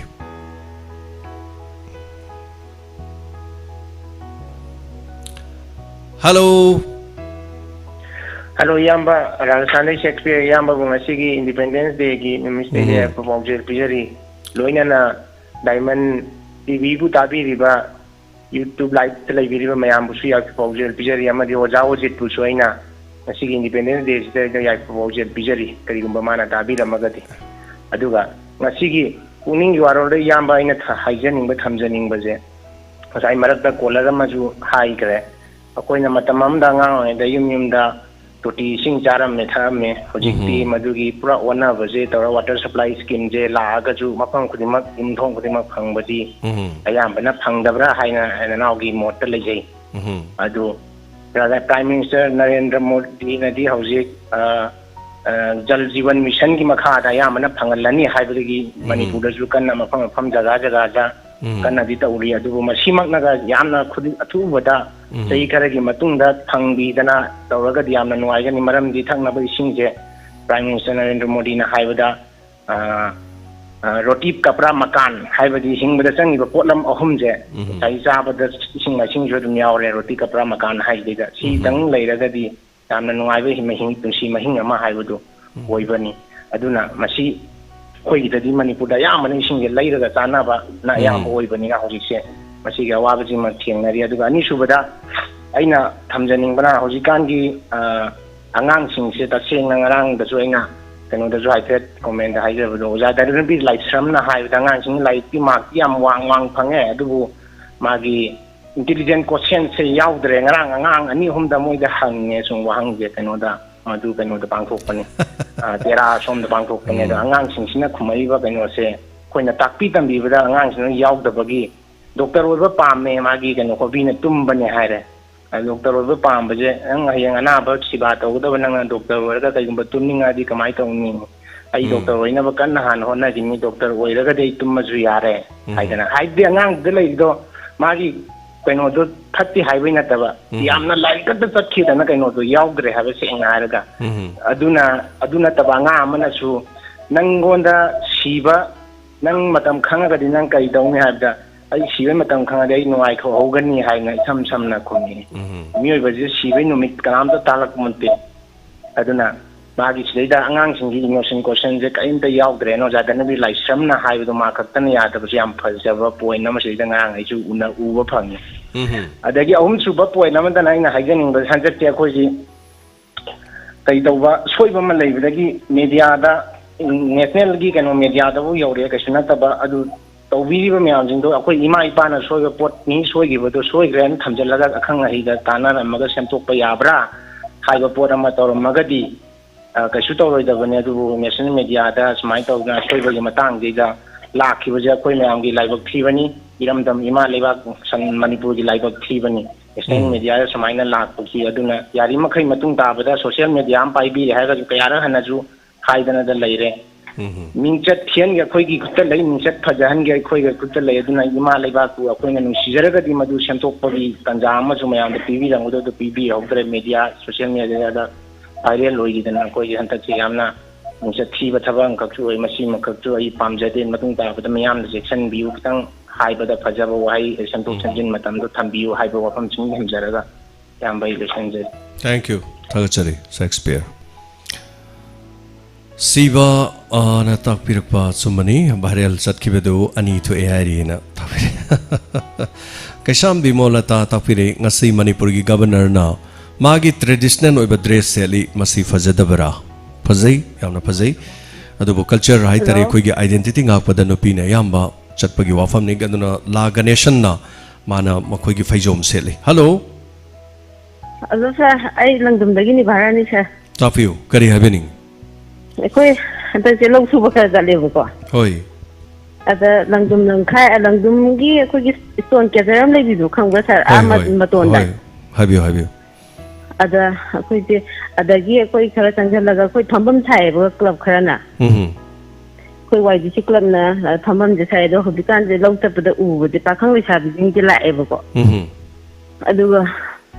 thambagi namada kai ani हाइबजु नुवाइजदरे नतबे कुंबा तपन ममीजे सुन ताबा दो मरी लेनबा classing ने यंगबियो मची यारगदि तुंगदा फतन दु थोलतनबा ना हाइजनिंग हादिबा मफम दुदा मिजेंग संहनिंग बगी हाइतारे माने मदो तसेंग के हाइतारे दु वाइ बिसिलंग दुम सेमदि अदुम बचलो ना थंबना ते तसेंग ngaktang चलुबा मी लौदा चलुबो रो ngaktang पोथाना थंजबने दुम फतबलि चतिगनु यारगदि फजब लमेन सिनजे पोथाबा यामजु फजेबा सिनरी जे हबे होय हाइदि अखोगी लमेन जिदा नाकलमा अखोगी फिरान मचु तरे कि जे सांगना कुनकुनसा मुगी याम फजरेबा येंबतजो होय अदो सुमजे तौबिगानु यारगति मरी लेनबा क्लब सिंग ने येंजनबियो दुगा थागी कसाना हाइबिगी बदरबग इतोगे मतांद कोइ हैप्पी हो याम नुआइते मामा जे पाम बनिको तानिंग तारदी मागी मते स्किप तौबियो केम काइदेबा होय मखोय अनेगी कैरेक्टर से यामना मरोइबा कैरेक्टर हमने हाइतारे खना नैनबदा ए समाइन तौई हाइबसे मी थीबा हाटपा लाकपा मी जिंग दु फाबा लाकपदा तयाइगा गांगमैगा ना अदैदा वारी सानबदो नुंगाइतबा अदगुंबसु यावई हाइतारे अदुना ध्रुवगा इतोगा थोहनजरगा तौजबा जानी हाइतारे अदुगा थागचरी हाबिरकपसगिदमा मी अमगा निंगबा पामसे खेनै कनागुमना संगबा मचुदा ngawi कनागुमना अंगांगबा मचुदा ngawi कनागुमना अंगौबदा ngawi मानदि हाइदुनि अदुबु थागचरी हाबिरकपा मफमसगिदमा अदुगा हेलो मिंगलाई फोंगा हाबिसि ओ इबुंगो आई केनोदगी वांगिंगदगी सुंदरिनी इबुंगो तरामनुक चले हाबियो ता हाइजगे अखोगी इतोगा ध्रुवगना पीबा मेसेज से अस अखोगी मुइना ngai leibani moina man piriba wakhalon mayam je sitaba haiba haitab yam yauri hoi ado masi akoi di mas moi ngai bada akoi di gyanen ta de ne moina piriba message mayam da ta na bhona bada di is yam ngai ha hoi yam ngai zai akoi di moi yaw daga di moi manung da piriba moina haiboi ba mana itona yamong gan taro ngoksanaraga hangiba adegi drubana khumdhoriba pakhumdo yam lungai jaga ai tare manungi thimgi oiba pot manungi je hoi yam lungai jaga ai tare ado o nungai sam yawan bio moi yaw daga de khoi di mapung pha de ne khalini hoi mayam dagi suggestion laujari bani mayam na habirakpa yam lungai jai Thank you so much. Thagachari. Ngoksan raga makoi ni na haining bawa mayama phummaga leiba koina haidok padi nungai taba leidana ko sigumba so dum haidu e aduga tawhaning daba madi tawhaning bagi wafam kaya marum haitare hello hello Hello sa takin na mo ne. Tapiyo kari habiningi Wadi phone da dum tare lidoga muthala thangre. Nungtigi ayuk chu nungdang ju dum phone na puning maron ngai ga tare du ba kai tu nungai dum na ham biro. Tampha ju matniam ta ya hiro tampha khon ta da bu. Wari du na tampha yawba yadabagini ado ai soidani onjarake ngarang makta so aina khalle tamphaji taman khare tamphaji karamna pusalaksige na khalle ramani aina pusalake khallingai ja somna mo haijala abanina ai amu pusala oi dore do matam kharadi amu habiyo madam Lage hoi thank you wapam sinalo biro bro tai kare habining balai biri dum phone da tari na haje ge to ni da lido ta dare do khale ga no mala ge khoi jasina de hanari ba thagachai ba su ni re pora ge pe chawai na ka paru ge to thagachari takhel dagi madam promo tabiu radio su tabiu punamak ekoi ge mai kai dagi haitare mayamna ai tokre haidana mayamgi thamoidane sum nungai tabama leibaduna radio da tainabiganu aduga mayamna su call tawraga dumaina hairak pase ataba mina su nungai roye adu makhoi bo pamna tajaba singna sumaina hai sumaina tawi haidana aikoi bu nungsi dana bagi mina nungai tanabagi machak kama oi khiba yai aduna aigidi mina nungai taba haibase masi mo nungai jadaba leite ai chara hela su henjage mina ngang dok sarupudi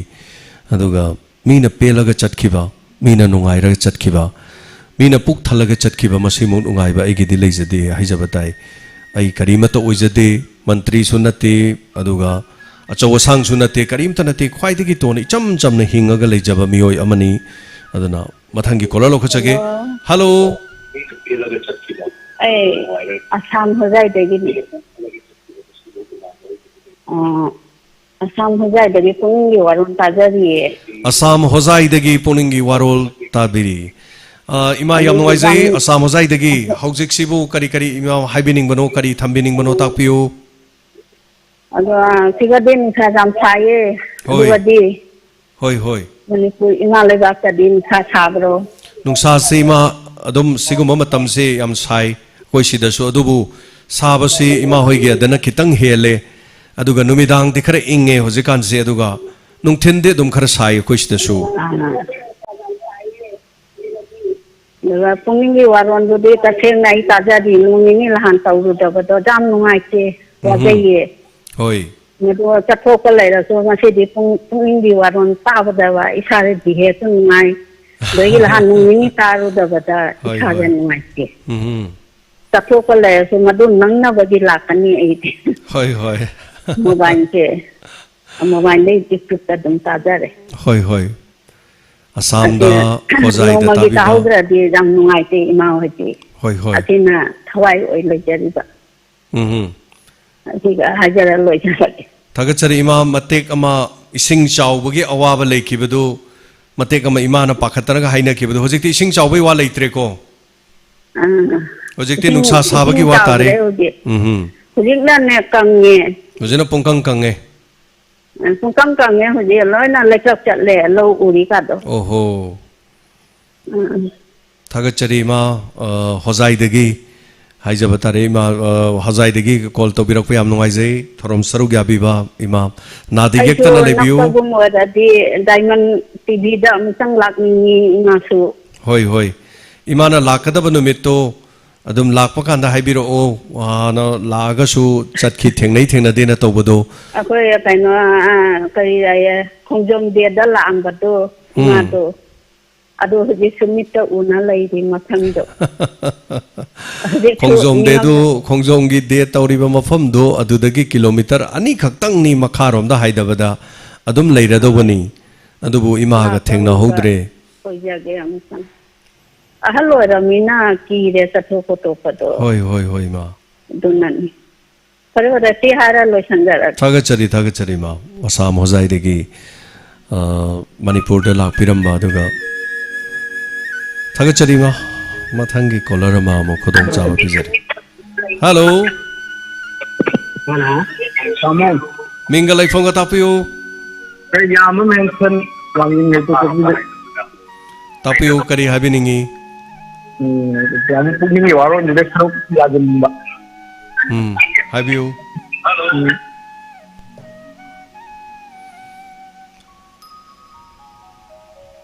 Hello. Hello. Hello. Minga laifong ka tapisi. Sarai Tarampal Maning Rekai Diki Pasunta Nepam. Ozaba Santa tapiyo kari habiningi. Sar Akwigi Nahangi episode Tatruk Kumathoi Kunithoi Suba Akwigi Manepo Opagi Matang Dusa. Yamna nungaijaba haita durbuga itugan tawribagi rondo yamna phajaba. Oi police sungaw yaudana lotion giba case amni haitare. Hoy sara mana akoigi sargi kenoji diamond tv chele na thon bire bani na koi lila guma tharaba matam sida picture thon biba yabra. Picture thon badi yaro ye tv hai bai wani chumna picture thok badi hai ro ye.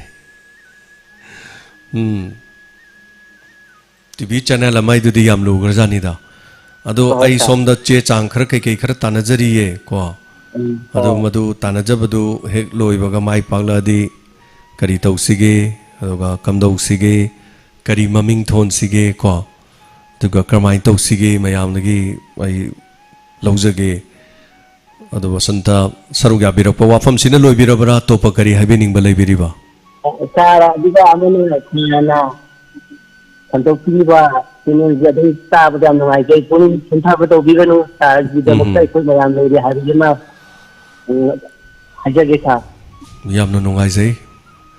punsida imai pasi ki bagi nungai taba numit aina khwaidagi nungai taba daga punsida aiga diamond ga kaina kiba numit ai numit kawba ngamaroi doba numit ngaktani aduga imai pasu aina kaina ningdono kaina banati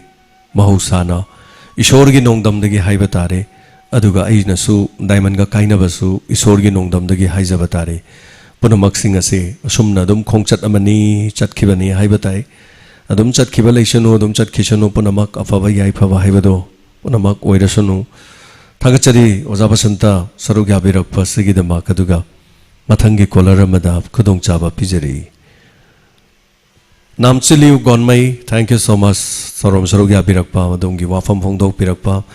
Hello, Mingamada Lake from IBC. Ingi Warol Pung Kiadigi Hogano, Masi Kangder and Tapong Kang. Masi Pung Amadagina Pung Ani Fawi Manung Sida Dum Tobiroja, so it and a Swai Dum Pangani Haitare. Oh, Maitare. Akoi Diamond TV Jin Singasina Hanbani Giwina. Hoi. Mamang da Sahi Taruki, Matunga Amuktanga Punki. Hoi. Ngaijare si hairaga du sinjarage pungning waron sigi khudimak loina tai adu pungning waron gi timing si khangdabaduna hoi hoi thank you so much thagachari ojabo ikai khomnajari hana hana tharom sarugya birakpa. Hello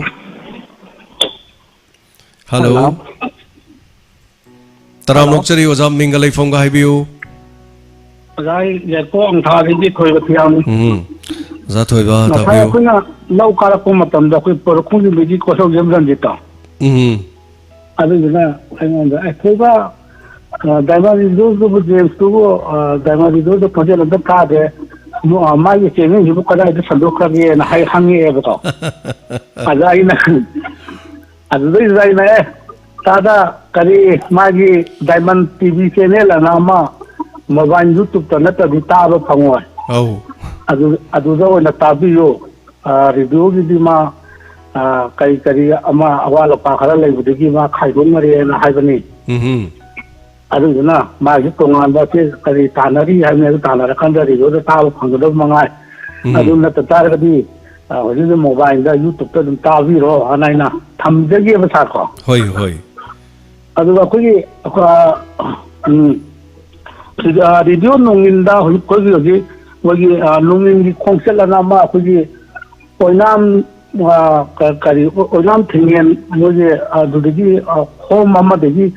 ni ji unagar moy ha adum iraida ngasi adum sandukpi re hata ang danira hoi hoi adu dugi ngasi adu do handi gi sum taja bada ojagi channel agi video channel ta phanglamina du sum taja bada agi mama singbu masa mamau no otpa adigi nupi singbu nipa singna handana khanbagi da hom dugal laibagi program do adu ojagi james ki jo hai mapung phara kanda station mapung phara kanda adu gi channel do tanga sanduk hapchon lagadi nungai yagna ro kham je sum thamjan ningla sum tawja kunaga thaga chari waza thoiba matamna purakpo ishanu punama haijabata re aduga thoro mama aduga nongin na shu tawbiri na takpudu yam nungai jai aduga nongin na muk tawri du akhone chap mana na toksan bagi shu nongin na su nungai tab leibe yai aduga nongin na tawbudu su dum tabiba mayam kaisu kaidi ai khoina khara tawbungam dabadu nongin na khara tawrokpa aduga nongin na muk tawbungam dabadu atopa channel amana muk tawba amana tawbungam dabadu atopa channel amana tawba natraga tawbungam daba haidraga su tawge khallingai da atopana tawkhragadi haitare kaisu kaiba leite oja mathel haibasi makhal makhal gi mathel chabi ba yai aikhoi gi hayeng khoi hariba jiba sina sumnatagi hangam mapal hariba sidagi athumba lawraga khohi semde malem asida leiriba lei punamak layondap leiriba athumba ahingi likla da tarakpa matamda leigi laina da changuraga laina gi leitondagi paklakpa athumba du likla na tasinki likla adu athumba onki athumba adu khoi aduna maki maning na chingkhalaga puraga laki magi makon da tungsilli tongan tongan ba pambi khudimakta leiriba mapal singdagi punamak athumba singdu punsilaga khoi hi haibado shemi asumna tongan tongan ba radio channel sing amadi tv channel singna makoi na tawrokliba afaba sing aduna pulap punsilaga taibang miyoi ba ikhoi gi kokta khoi hi thambagum ikhoi gi kokta afaba wakhalon thaminasi aduga thagachari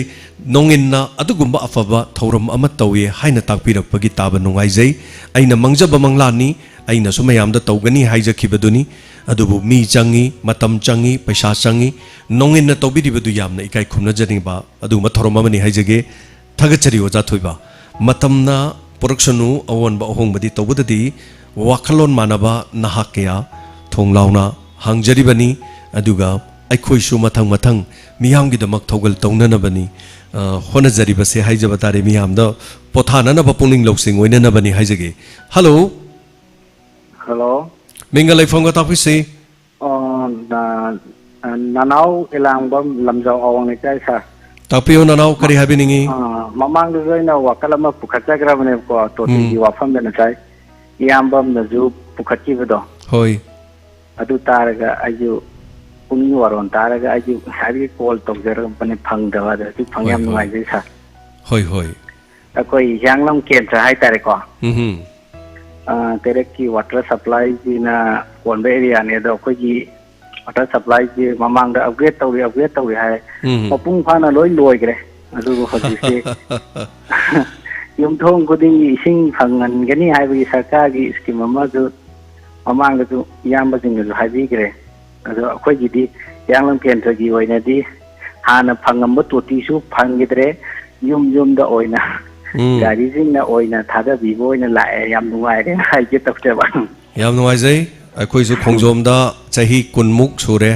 toti thakpa phangdaba adu toti je yam nuai ba hairagadi election mamang dagi toti tare khongjom da su adu yam nuai jai toti singai ji thakpa phangdaba yamna kuiraba adubu masi mari leinab singna honabidana praja miyam da toti yenba hore khongjom da ising phangdabadu khongjom aisi yamaroi ba mafam amni side toti phangde ga jami kai ningai ni adu sanglaba chahi kya si phangdabadu hojikti toti phange adu ga yumthong khoding da toti piba hore simaina tawdana atopa lam sing da su toti gi khudong chaba ising gi haijabatare punamak sing asi mari leinaba sing na har ghar me jal haribadu gi makhada ising mai sing si phangbo oira sono yengsen bibo isono punamak kendra khudimakta haijage aduga masi mafam kharadadi haure haibaduni aina takchari base yam sengna ising leibadu kharadi hanthare haibatai kwa kaichel konjeng lekai gi ising numidang pung tara mathoi tarani thoi da thabirei tumba chaba matamda kanane yabigani please samje chabam santi na takpirak pani ꯐꯅꯗꯨꯝ ꯐꯩꯌꯦ ꯃꯗꯨ ꯄꯨꯡ 12 ꯑꯣꯏꯔꯁꯨ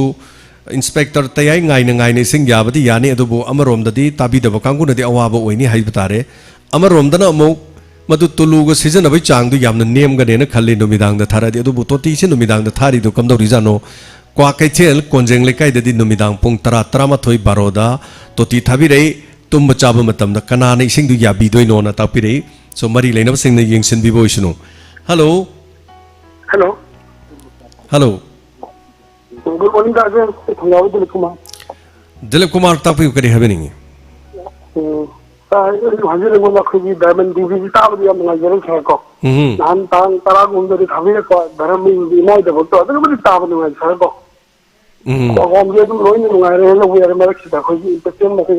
lain pun program tu kita hasil berbeda dengan mengajar ni. So itu na hapcage Dilip Kumar. Itu sahabat itu belum tu mandi itu. Soidana hapchage Dilip Kumar soidana hapchage madumak haijabatare ko maitang ngai minasi ai staff nupi ani machani shodum lai ai khoi thorom topam leitabani am seina harakanda aina tawjari du nahan ge somna kandani ngasi na somda mo hongjanjare adu hongjalaga su kaje khoi gi sound proof oidabagi noise ama leiri masi yam nungai taba adu masi falang da nappa khotpa kaidoba kharasu tawgadaba leiri mathang adu thorom sina su pallaga leiri bani aduga another ai minute 8 kumba thorom si lo thajaraga thorom makhalo sinjage aduga thagachari Dilip Kumar matamgi matungi nawon bahong balak poisonu aduga khona jari basida kari hai tare miyam gi da makhara ka khina YouTube ki mateng no oiraga su miyam da tawjari basi miyam nung sibiu haidana noluk jari hello hello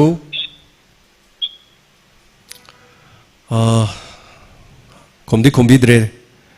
paidi paikachare adubu tanadaba oiramani haina lawjaroga phone si mathangi khudong chabada pijare matam se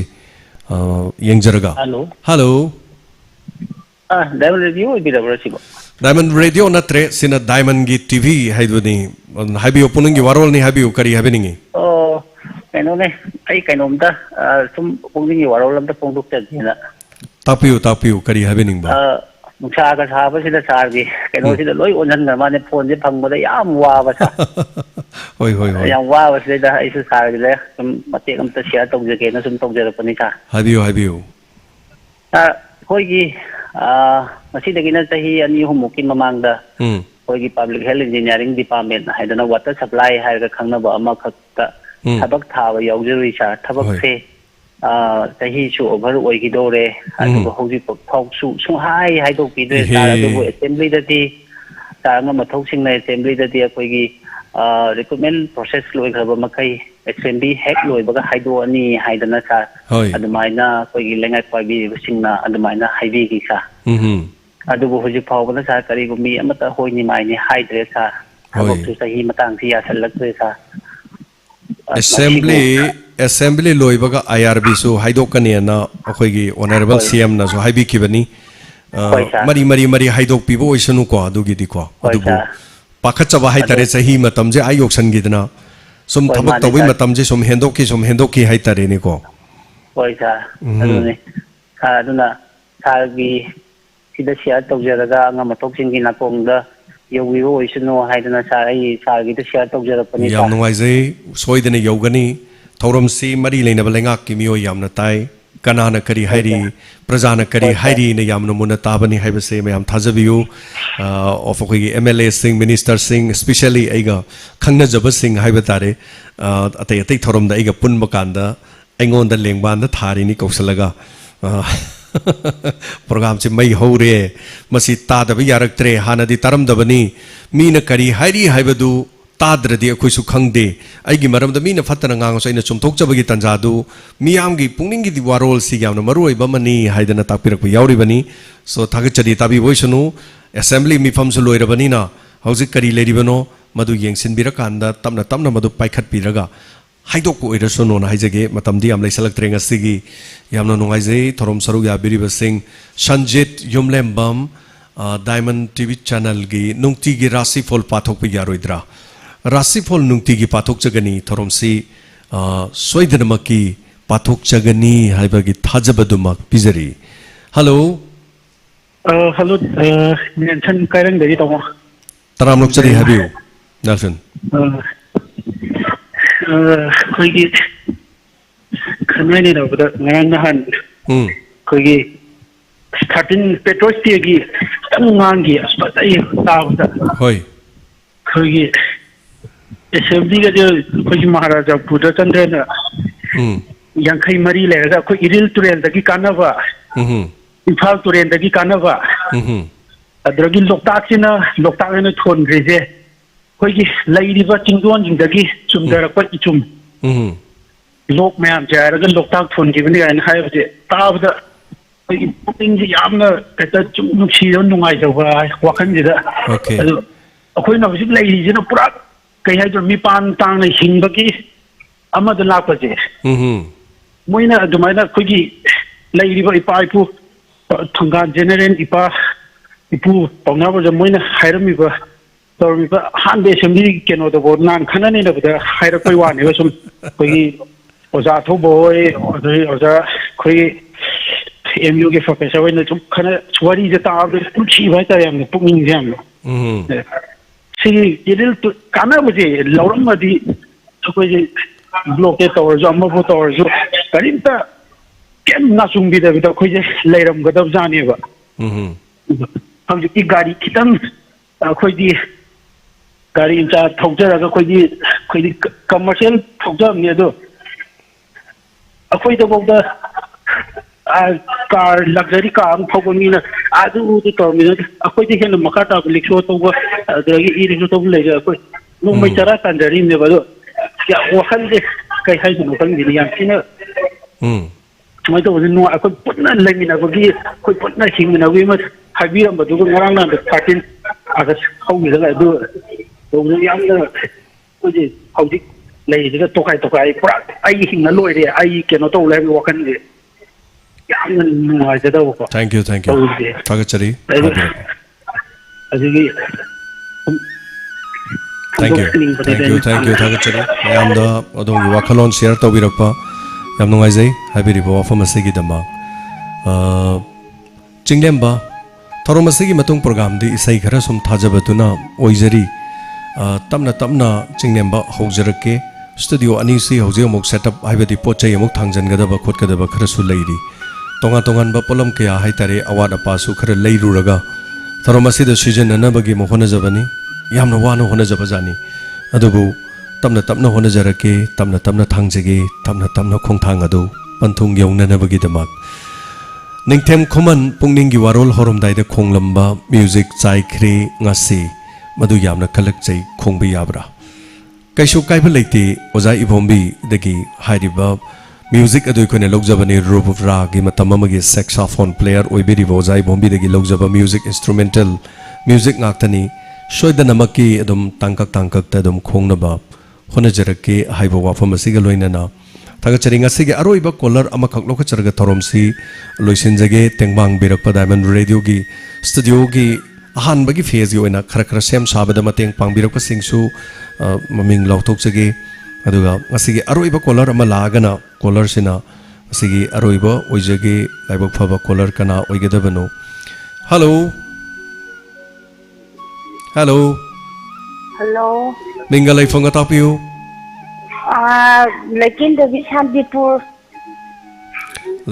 Shantipur तापियो करी हबी निंगी पुनिंग की वारोल नुटी तो गिरी बो होय नुटी की तौजरी theorem से हौजिक जो पुनिंग की वारोल मनुंग चन्ननी अरोइबो call निंगा सिगी hello हबी हो करी हबी निंगी लेकिन तभी शांतिपुर सनान दिने तो गिरे इसे याम नुंगाई जई तापियो करी वाफम हबी निंग बनो नोंगालमदाई पुंग अहुमदगी स्टेकर तयाई थाबदा इचाजिंगे लोइना ज्ञान तारे हाइजगे तौबा होय याम नुवाइजै पुन्ना इमुंग मनुंग ताब याबा ममा मचा मपा मचे मचेल पुनमक ताब याबा सीरियल नि अखोई नुपाना ऑफर द थाएबको ꯋꯥꯐꯔꯗ ꯊꯥꯕꯅꯤꯅ ꯏꯆꯥꯁꯤꯡꯁꯦ ꯌꯥꯍꯧꯁꯨ ꯉꯜꯂꯦ ꯒ꯭ꯌꯥꯟꯁꯨ ꯇꯥꯔꯦ ꯑꯗꯣ ꯍꯥꯏꯒꯦ ꯇꯧꯕ ꯑꯩꯈꯣꯏ ꯅꯨꯄꯥꯅ ꯋꯥꯐꯔ ꯑꯆꯧꯕ ꯑꯃ ꯂꯩꯔꯨꯔꯒ ꯊꯥꯕ ꯑꯉꯥꯡꯁꯤꯡꯁꯦ ꯂꯣꯏꯅ ꯍꯧꯗꯣꯛꯑꯕ ꯑꯗꯩ ꯋꯥꯔꯤꯗꯨꯁꯨ ꯂꯣꯏ ꯇꯥꯔꯦꯗꯅ ꯑꯗꯨꯗ ꯑꯗꯨꯝ ꯅꯨꯡꯉꯥꯏ ꯍꯥꯏꯖꯒꯦ ꯇꯧꯕ ꯍꯣꯏ ꯅꯣꯛꯄ ꯃꯇꯝꯗ ꯅꯣꯛꯑꯦ ꯀꯞꯄ ꯃꯇꯝꯗ ꯀꯞꯄꯦ ꯄꯨꯝꯅꯃꯛ ꯍꯥꯏꯖꯕ ꯇꯥꯔꯦꯅꯦꯀꯣ ꯑꯣ ꯊꯝꯖꯔꯒꯦ ꯊꯥꯒꯠꯆꯔꯤ ꯏꯟꯁꯄꯦꯛꯇꯔ ꯇꯌꯥꯏ ꯏꯃꯨꯡ ꯃꯅꯨꯡ ꯄꯨꯟꯅ ꯑꯌꯨꯛ ꯑꯉꯟꯕꯗꯒꯤ ꯇꯥꯖꯔꯒ ꯋꯨꯐꯔ ꯑꯃꯗ ꯊꯥꯏ ꯍꯥꯏꯅ ꯇꯥꯛꯄꯤꯕꯅꯤ ꯊꯦꯡꯛ ꯌꯨ ꯁꯣ ꯃꯆ ꯊꯥꯒꯠꯆꯔꯤ IRB ꯍꯥꯏꯗꯣꯛꯄ ꯉꯥꯏꯕꯗ ꯂꯤꯚꯔ ꯁꯤꯔꯣꯁꯤꯁ ꯇꯧꯗꯨꯅ ꯁꯤꯗꯣꯔꯦ ꯁꯤꯕꯔ ꯇꯥꯛꯄꯤꯔꯦ ꯉꯁꯥꯏꯒꯤ ꯋꯥꯔꯤꯗꯨꯒꯤ ꯃꯈꯥꯗ ꯍꯥꯏꯕ ꯇꯥꯔꯦ ꯊꯣꯉꯥꯝ ꯂꯛꯈꯤꯄ꯭ꯌꯥꯔꯤ IRB ꯐꯣꯜ ꯍꯥꯏꯗꯣꯛꯄ ꯉꯥꯏꯕꯗ ꯀꯥꯡꯒꯨ ꯑꯃꯗꯤ ꯄꯨꯂꯤꯁ ꯌꯥꯎꯔꯦ ꯈꯜꯂꯦꯅ ꯍꯥꯏꯔꯒ ꯂꯨꯍꯣꯡꯁꯜꯂꯨꯗꯅꯕ ꯄꯨꯂꯤꯁꯇꯣ ꯁꯨꯡꯈꯟ ꯈꯟꯗꯗꯅ ꯃꯆꯥꯗꯨ ꯆꯍꯤ 7 ꯁꯨꯔꯕꯧꯗ ꯄꯨꯂꯤꯁꯇꯣ ꯍꯥꯏꯗꯣꯛꯄꯤꯗꯗꯅ ꯃꯃꯩ ꯊꯪꯗ ꯌꯥꯎꯗꯗꯅ ꯇꯧꯕꯒꯤ ꯋꯥꯔꯤ ꯂꯩ ꯌꯥꯝ ꯅꯨꯡꯁꯤꯕ ꯋꯥꯔꯤ ꯍꯥꯏꯇꯥꯔꯦ ꯊꯥꯒꯠꯆꯔꯤ ꯍꯟꯅ ꯃꯇꯦꯡ ꯄꯥꯡꯕꯤꯔꯛꯄ ꯃꯤꯑꯣꯏ 9-10 ꯈꯛꯇꯒꯤ ꯃꯃꯤꯡꯁꯨ ꯂꯥꯎꯊꯣꯛꯆꯒꯦ ꯃꯔꯝꯗꯤ ꯃꯈꯣꯏꯒꯤ ꯊꯧꯅꯥ ꯑꯗꯨꯅ ꯑꯩꯈꯣꯏꯕꯨ ꯊꯧꯅꯥ ꯍꯥꯞꯄꯤꯔꯤꯕꯅꯤ ꯑꯩꯅ ꯎꯡꯗꯨꯅ ꯁꯨꯛꯇꯨꯅ ꯏꯊꯟꯗ ꯂꯩꯕ ꯃꯇꯝꯗ ꯑꯩꯒꯤ ꯃꯤꯂꯨ ꯄꯤꯔꯥꯡ ꯑꯗꯨꯒ ꯑꯩꯒꯤ ꯊꯧꯅꯥꯕꯨ ꯍꯥꯞꯄꯤꯔꯤꯕꯅꯤ ꯃꯅꯤꯄꯨꯔꯒꯤ ꯀꯥꯆꯤꯟ ꯀꯣꯌꯥ ꯃꯐꯝ ꯀꯌꯥꯗꯒꯤ ꯅꯨꯡꯁꯤꯖꯔꯕ ꯏꯃꯥ ꯏꯕꯦꯜ ꯏꯆꯦ ꯏꯆꯜ ꯃꯔꯨꯞ ꯃꯄꯥꯡ ꯄꯨꯝꯅꯃꯛꯅ ꯍꯥꯏꯇꯥꯔꯦ ꯁꯄꯣꯔꯠ ꯇꯧꯕꯤꯗꯅ ꯑꯩꯈꯣꯏꯅ ꯇꯧꯖꯔꯤꯕꯁꯤ ꯂꯩꯄꯥꯛ ꯃꯤꯌꯥꯝꯒꯤꯅꯤꯀꯣ ꯍꯥꯏꯅ ꯈꯪꯕ ꯃꯅꯨꯡ ꯍꯨꯠꯅ ꯎꯕꯤꯕ ꯃꯈꯩꯅ ꯍꯥꯏꯖꯕ ꯇꯥꯔꯦ ꯑꯗꯨꯒ ꯊꯧꯕꯥꯜ ꯅꯤꯡꯉꯣꯝꯕꯝꯗꯒꯤ ꯑꯍꯣꯡ ꯁꯥꯡꯕ ꯃꯅꯤ ꯗꯦꯕꯤ ꯂꯨꯄꯥ 100 ꯑꯗꯨꯒ ꯑꯍꯣꯡ ꯁꯥꯡꯕꯝ ꯇꯣꯝꯕꯤꯁꯨ 100 ꯑꯣꯀ꯭ꯔꯝ ꯍꯦꯃꯣꯂꯇꯥ ꯂꯨꯄꯥ 100 ꯅꯤꯡꯉꯣꯝꯕꯝ ꯇꯣꯝꯕꯤ ꯁꯅꯥ ꯂꯨꯄꯥ 100 ꯁꯤꯡꯒꯥꯝ ꯇꯃꯥ ꯂꯨꯄꯥ 100 ꯄꯨꯟꯅ ꯂꯨꯄꯥ 1,100 ꯃꯇꯦꯡ ꯄꯥꯡꯕꯤꯔꯛꯄꯅꯤ ꯗꯥꯏꯃꯟꯒꯤ ꯇꯤꯚꯤ ꯍꯥꯏꯗꯅ ꯑꯩꯅ ꯆꯦꯅꯦꯜ ꯑꯃ ꯍꯧꯖꯤꯛ ꯐꯥꯎꯕꯒꯤꯗꯤ ꯃꯃꯤꯡ ꯑꯁꯨꯝꯅ ꯂꯩꯖꯔꯤꯕ ꯃꯇꯨꯡꯗ ꯀꯔꯤ ꯑꯣꯏꯔꯛꯀꯗꯕꯅꯣ ꯈꯪꯗ꯭ꯔꯤꯕ ꯑꯗꯨꯒ ꯃꯗꯨꯒꯤ ꯆꯦꯅꯦꯜ ꯑꯗꯨꯒꯤ ꯁꯦꯝꯒꯠ ꯁꯥꯒꯠꯆꯕꯒꯤ ꯍꯥꯏꯇꯥꯔꯦ ꯍꯧꯖꯤꯛꯇꯤ ꯃꯃꯤꯡ ꯑꯃꯗꯤ ꯂꯩꯇꯕ ꯌꯥꯗꯕꯅꯤꯅ ꯍꯣꯠꯅꯖꯕꯗ ꯍꯥꯏꯖꯕ ꯇꯥꯔꯦ ꯑꯗꯨꯒ ꯖꯀꯤꯔꯥ PH ꯊꯥꯒꯠꯆꯔꯤ ꯀꯣꯃꯦꯟ ꯃꯁꯤꯡ ꯌꯥꯝꯃꯦ ꯄꯤꯖꯕ ꯅꯣꯡꯃꯇ ꯄꯥꯕꯤꯗꯦꯅ ꯃꯣꯕꯥꯏꯜ ꯖꯤꯄꯦ ꯅꯝꯕꯔ ꯑꯃꯨꯛꯇ ꯄꯤꯕꯤꯌꯣꯅ ꯇꯥꯛꯄꯤꯔꯦ ꯁꯣ ꯑꯩꯈꯣꯏꯒꯤ ꯁꯤꯗ ꯌꯥꯎꯕꯤꯔꯤꯕꯁꯤꯡꯅ ꯈꯪꯕꯤꯔꯒꯗꯤ ꯖꯤꯄꯦ ꯅꯝꯕꯔꯗꯨ ꯑꯃꯨꯛꯇꯪ ꯄꯤꯕꯤꯌꯨ ꯍꯥꯏꯅ ꯍꯥꯏꯖꯒꯦ ꯑꯗꯨꯒ ꯆꯦꯇꯦꯁꯣꯔꯤ ꯖꯨꯝ ꯂꯤꯡꯛꯇꯨ ꯍꯧꯖꯤꯛꯀꯥꯟꯗꯤ ꯇꯧꯗ꯭रे ꯑꯗꯨꯕꯨ ꯖꯨꯝꯒꯤ ꯂꯤꯡꯛꯁꯤ ꯃꯌꯥꯝꯅ ꯗꯔꯀꯥꯔ ꯂꯩꯔꯀꯥꯟꯗ ꯀꯃꯦꯟꯇ ꯖꯨꯝꯒꯤ ꯂꯤꯡꯛ ꯊꯥꯕꯤꯔꯛꯎ ꯍꯥꯏꯅ ꯍꯥꯏꯕꯤꯔꯛꯎ ꯖꯨꯝꯒꯤ ꯂꯤꯡꯛꯇꯒꯤ ꯑꯗꯨꯝ ꯊꯧꯔꯝ ꯑꯁꯤꯗ ꯑꯗꯣꯝꯅ ꯇꯧꯕꯤꯔꯤꯕ ꯃꯐꯝ ꯑꯗꯨꯒꯤ ꯚꯤꯗꯤꯑꯣꯅ ꯆꯤꯡꯕꯗ ꯎꯍꯟꯕ ꯌꯥꯏ ꯍꯥꯏꯕꯁꯨ ꯃꯃꯥꯡꯗꯁꯨ ꯇꯧꯖꯈ꯭ꯔꯦ ꯃꯇꯨꯡꯗꯁꯨ ꯇꯧꯖꯒꯦ ꯍꯥꯏꯕ ꯋꯥꯐꯝꯁꯤꯒ ꯂꯣꯏꯅꯅ ꯃꯦꯃꯤ ꯅꯤꯡꯉꯣꯝꯕꯝ ꯂꯨꯄꯥ 1,000 ꯁꯣꯏꯕꯝ ꯁꯣꯕꯤꯇꯥ ꯊꯧꯕꯥꯜ ꯑꯆꯧꯕ ꯂꯨꯄꯥ 200 ꯍꯟꯖꯕꯝ ꯔꯣꯁꯤꯇꯥ ꯂꯨꯄꯥ 100 ꯑꯗꯨꯒ ꯍꯟꯗꯛ ꯑꯩꯈꯣꯏꯅ ꯑꯋꯥꯅꯥꯒꯤ ꯃꯇꯦꯡ ꯄꯥꯡꯕ ꯆꯠꯄꯗ ꯂꯨꯄꯥ 100 ꯑꯃꯒ ꯍꯥꯞꯄꯤꯈꯣ ꯍꯥꯏꯅ ꯄꯤꯕꯤꯔꯛꯏ ꯂꯣꯏꯅꯅ ꯖꯥꯒꯨꯞ ꯉꯥꯟꯕꯤ ꯇꯥꯛꯄꯤꯔꯕ ꯇꯒꯨꯞ ꯉꯥꯟꯕꯤ ꯍꯥꯏꯕ ꯅꯨꯡꯁꯤꯔꯕ ꯏꯆꯥꯅꯨꯄꯤ ꯇꯒꯨꯞ ꯉꯥꯟꯕꯤ ꯕꯥꯃꯣꯟ ꯀꯝꯄꯨꯗꯒꯤ ꯅꯨꯡꯁꯤꯔꯕ ꯏꯆꯥꯅꯨꯄꯤ ꯑꯁꯤ ꯂꯨꯄꯥ 100 ꯄꯤꯕꯤꯔꯝꯃꯤ ꯉꯔꯥꯡ ꯂꯥꯛꯄꯤꯔꯦ ꯃꯃꯥ ꯏꯕꯦꯝꯃꯒ ꯂꯣꯏꯅꯅ ꯈꯥꯡꯉꯕꯣꯛ ꯃꯩꯁꯅꯥꯝ ꯂꯩꯀꯥꯏꯗꯒꯤ ꯏꯃꯥ ꯏꯕꯦꯟ ꯁꯤꯡꯅ ꯆꯥꯅ ꯊꯛꯅꯕ ꯆꯤꯅꯤ ꯑꯃꯗꯤ ꯆꯥ ꯃꯅꯥꯅ ꯆꯤꯡꯕ ꯀꯌꯥ ꯃꯔꯨꯝ ꯄꯤꯕꯤꯔꯝꯃꯤ ꯃꯁꯤꯒꯤꯗꯃꯛꯇ ꯈꯥꯡꯉꯕꯣꯛ ꯃꯩꯁꯅꯥꯝ ꯂꯩꯀꯥꯏꯒꯤ ꯏꯃꯥ ꯏꯕꯦꯟ ꯁꯤꯡ ꯃꯌꯥꯝ ꯄꯨꯝꯅꯃꯛꯄꯨꯁꯨ ꯊꯥꯒꯠꯆꯔꯤ ꯏꯔꯦꯡꯕꯟ ꯍꯋꯥꯏꯔꯧ ꯃꯃꯥꯡ ꯂꯩꯀꯥꯏꯗꯒꯤ ꯕꯣꯔꯣ ꯂꯨꯄꯥ 200 ꯄꯤꯕꯤꯔꯝꯕ ꯆꯄꯤ ꯀꯥꯔꯣꯡꯗꯒꯤ ꯇꯣꯂꯨꯟꯅ ꯆꯄꯤ ꯀꯥꯔꯣꯡꯗꯒꯤ ꯂꯥꯛꯄꯤꯔꯒ ꯂꯨꯄꯥ 200 ꯄꯤꯕꯤꯔꯝꯕ ꯈꯨꯔꯥꯏꯗꯒꯤ ꯍꯩꯀ꯭ꯔꯨꯖꯝ ꯊꯣꯏꯕꯤꯅ ꯂꯨꯄꯥ 1,000 ꯍꯤꯌꯥꯡꯂꯝ ꯋꯥꯏꯈꯣꯝ ꯂꯩꯀꯥꯏꯒꯤ ꯁꯥꯔ ꯑꯆꯧꯕꯒꯤ ꯐꯦꯃꯤꯂꯤꯅ ꯆꯥꯅ ꯊꯛꯅꯕ ꯃꯅꯥ ꯃꯁꯤꯡ ꯑꯩꯅ ꯄꯥꯝꯖꯕ ꯊꯨꯝꯌꯥꯛꯄꯤ ꯉꯥꯔꯤ ꯑꯗꯒꯤ ꯊꯕꯤ ꯃꯗꯨ ꯈꯛꯇ ꯅꯠꯇꯅ ꯁꯦꯜ ꯑꯣꯏꯅ ꯂꯨꯄꯥ 1,000 ꯑꯗꯨꯒ ꯏꯀꯥꯏ ꯊꯕꯤꯅ ꯆꯤꯡꯕ ꯌꯥꯝꯅ ꯄꯤꯕꯤꯔꯝꯃꯤ ꯊꯥꯒꯠꯆꯔꯤ ꯃꯁꯤꯒꯤꯗꯃꯛ ꯁꯥꯔ ꯑꯆꯧꯕꯒꯤ ꯐꯦꯃꯤꯂꯤ ꯍꯟꯅ ꯊꯥꯒꯠꯆꯔꯤ ꯃꯇꯦꯡ ꯄꯥꯡꯕꯤꯗꯨꯅꯇ ꯂꯥꯛꯂꯕꯅꯤ ꯏꯃꯨꯡ ꯑꯁꯤꯒꯤ ꯉꯥꯔꯤ ꯌꯣꯟꯕ ꯊꯕꯛꯁꯨ ꯇꯧꯕꯅ ꯃꯔꯝ ꯑꯣꯏꯔꯒ ꯍꯥꯎꯔꯕ ꯉꯥꯔꯤꯁꯨ ꯄꯤꯕꯤꯔꯝꯃꯤ ꯍꯥꯏꯖꯕ ꯇꯥꯔꯦ ꯊꯥꯒꯠꯆꯔꯤ ꯃꯃꯥꯡ ꯊꯛꯇꯁꯨ ꯀꯌꯥꯔꯛ ꯍꯟꯅ ꯑꯩꯈꯣꯏ ꯆꯥꯛꯈꯨꯝ 2 ꯂꯩꯕꯅꯤꯅ ꯃꯇꯝ ꯑꯗꯨꯗ ꯄꯤꯕꯤꯔꯝꯃꯤ ꯃꯅꯤꯁꯪ ꯇꯈꯦꯂꯝꯕꯝ ꯁꯃꯔꯥꯝꯗꯒꯤꯅ ꯂꯨꯄꯥ 100 ꯏꯃꯥꯁꯤꯅ ꯂꯥꯛꯄꯒ ꯃꯐꯝ ꯑꯁꯤ ꯌꯧꯕꯒ ꯃꯄꯤ ꯑꯣꯔꯣꯔꯣ ꯇꯥꯗꯨꯅ ꯀꯞꯄꯤ ꯀꯔꯤꯒꯤꯗꯃꯛꯇ ꯅꯪꯒꯤ ꯈꯣꯟꯖꯦꯜ ꯔꯦꯗꯤꯑꯣꯗ ꯇꯥꯗ꯭ꯔꯤꯕꯅꯣ ꯀꯔꯤꯒꯤꯗꯃꯛꯇ ꯅꯪꯒꯤ ꯈꯣꯟꯖꯦꯜ ꯑꯃꯨꯛ ꯍꯟꯅ ꯔꯦꯗꯤꯑꯣꯗ ꯇꯥꯍꯜꯂꯣꯏꯗꯧꯔꯤꯕꯅꯣ ꯅꯪꯒꯤ ꯈꯣꯟꯖꯦꯜ ꯉꯥꯏꯕꯗ ꯏꯃꯥ ꯁꯤꯕꯅ ꯍꯥꯟꯕ ꯇꯥꯔꯦ ꯅꯪꯒꯤ ꯈꯣꯟꯖꯦꯜ ꯇꯥꯅꯤꯡꯕꯅ ꯏꯃꯥꯗꯤ ꯁꯤꯗ꯭ꯔꯕꯁꯨ ꯂꯥꯏꯃꯟ ꯑꯣꯏꯗꯨꯅ ꯁꯤꯒꯗꯧꯔꯦ ꯍꯥꯏꯗꯨꯅ ꯏꯃꯥꯁꯤꯅ ꯑꯣꯛ ꯈꯣꯡꯅ ꯀꯞꯄꯤꯔꯝꯃꯤ ꯃꯁꯤꯒꯤꯗꯃꯛꯇꯁꯨ ꯏꯃꯥ ꯅꯨꯡꯉꯥꯏꯇꯕꯗꯤ ꯐꯥꯎꯖꯩ ꯅꯆꯥꯅ ꯑꯗꯨꯕꯨ ꯇꯁꯦꯡꯅ ꯍꯥꯏꯔꯕꯗ ꯑꯩꯅ ꯊꯣꯛꯍꯟꯅꯤꯡꯉꯤ ꯍꯥꯏꯗꯨꯅ ꯊꯣꯛꯍꯟꯕ ꯌꯥꯕꯁꯨ ꯅꯠꯇꯦ ꯊꯣꯛꯍꯜꯂꯣꯏ ꯍꯥꯏꯗꯨꯅ ꯍꯦꯛꯇ ꯊꯣꯛꯍꯟꯗꯕ ꯅꯠꯇꯦ अदुबु थागचरी इमा दुगा लेपा पोपी खुंद्राकपम समरामदगी लुपा चनी केबी रोमा समरामदगिना लुपा चौंगा पिबिरंबा लाइटोंजम बसंतीने लुपा चामा पिबिरंबा संगीता खुंदोंबमने लुपा चनी पिबिरकपा मोइरांगथेम जिटेन इम्फाल लम्फेल सना कैथेलदगिना लुपा लिसिंग अमा पिबिरखिबा युमनाम धनंजयनसु डिस्ट्रिक्ट हॉस्पिटल थबक तौबिरी बोजासिनसु लुपा लिसिंग अमा सेंगवत सागतपदा अहानबगी ओइना मतेंग पांगबिजबा ओइना मतेंग पांगबिरकपनि हाजबताई मियामगी मतेंगनानि तुंगदो उरिबसे मियामदगी नहान तौबदुनानि मफम असिदा उबिरिबसे आइगिदि करिसु नते करिसु लेजदबनि आइगिदि चुमनतगी खॉन्जेलना मियामगी थमोइदा ताजब खक्तनि पुनमक मियामना पिबिबनि मियामना पुनमक नुंगसिबा पिबिबनि वाई सिंग असिगा लोइना नंगसिगिदमक्तदि पुंगनिंगी वारोल थोरम सोल्यूशन जबगी याबद लोगजरी लोइना लोइना ना तोंगा तोंगा कमर्शियल ब्रेक अदुगा थोरम की मरकता हाइजबतारे अखोइना तौजरिबसे रेडियो यावदबनिना हानगी संदोक्चरिबा थोरम सिंग असिगी एडवर्टाइजमेंट सिंग यूट्यूब की खुथांगदा फेसबुक की खुथांगदा अदुमक संदोक्चरी थोरम मरकता अखोइना एडवर्टाइजमेंट तौजरपका मतमदा मियामना अखोइबु ngaकपियु एडवर्टाइजमेंट यावदना अखोइ हिंगबा हाइबदुदि कैदौनोंदा ओइरोइ एडवर्टाइजमेंट अखोइगी पुकचाक ओइरिगदोरिबन करिगुम मरम मतमदा मतेक अमतंग एडवर्टाइजमेंट थलकपा मतमदा अदोमना वारोबिगनु मरमदी मदुना अखोइदा अखोइगी चाकथाक ओइरिबनी हाइब खनबिबगा लोइनाना नुंगसिबियु लोइनाना फॉर मोर डिटेल्स एडवर्टाइजमेंट गिदमक मियामना यूट्यूब अमदी फेसबुक पेज दा हारिब सिंग असि मरक मरक थोरम मरक थाननबगिदमा please contact 9077728001 ngasi thorom sadok chabado soikiba lankiba madi henjingiba aigi attitude lankiba soikiba yaurobsu pukchel chauna ngapiyo ngasi gi damaktadi tabiriba miyam punabu james haigru jamna mukana khurumjari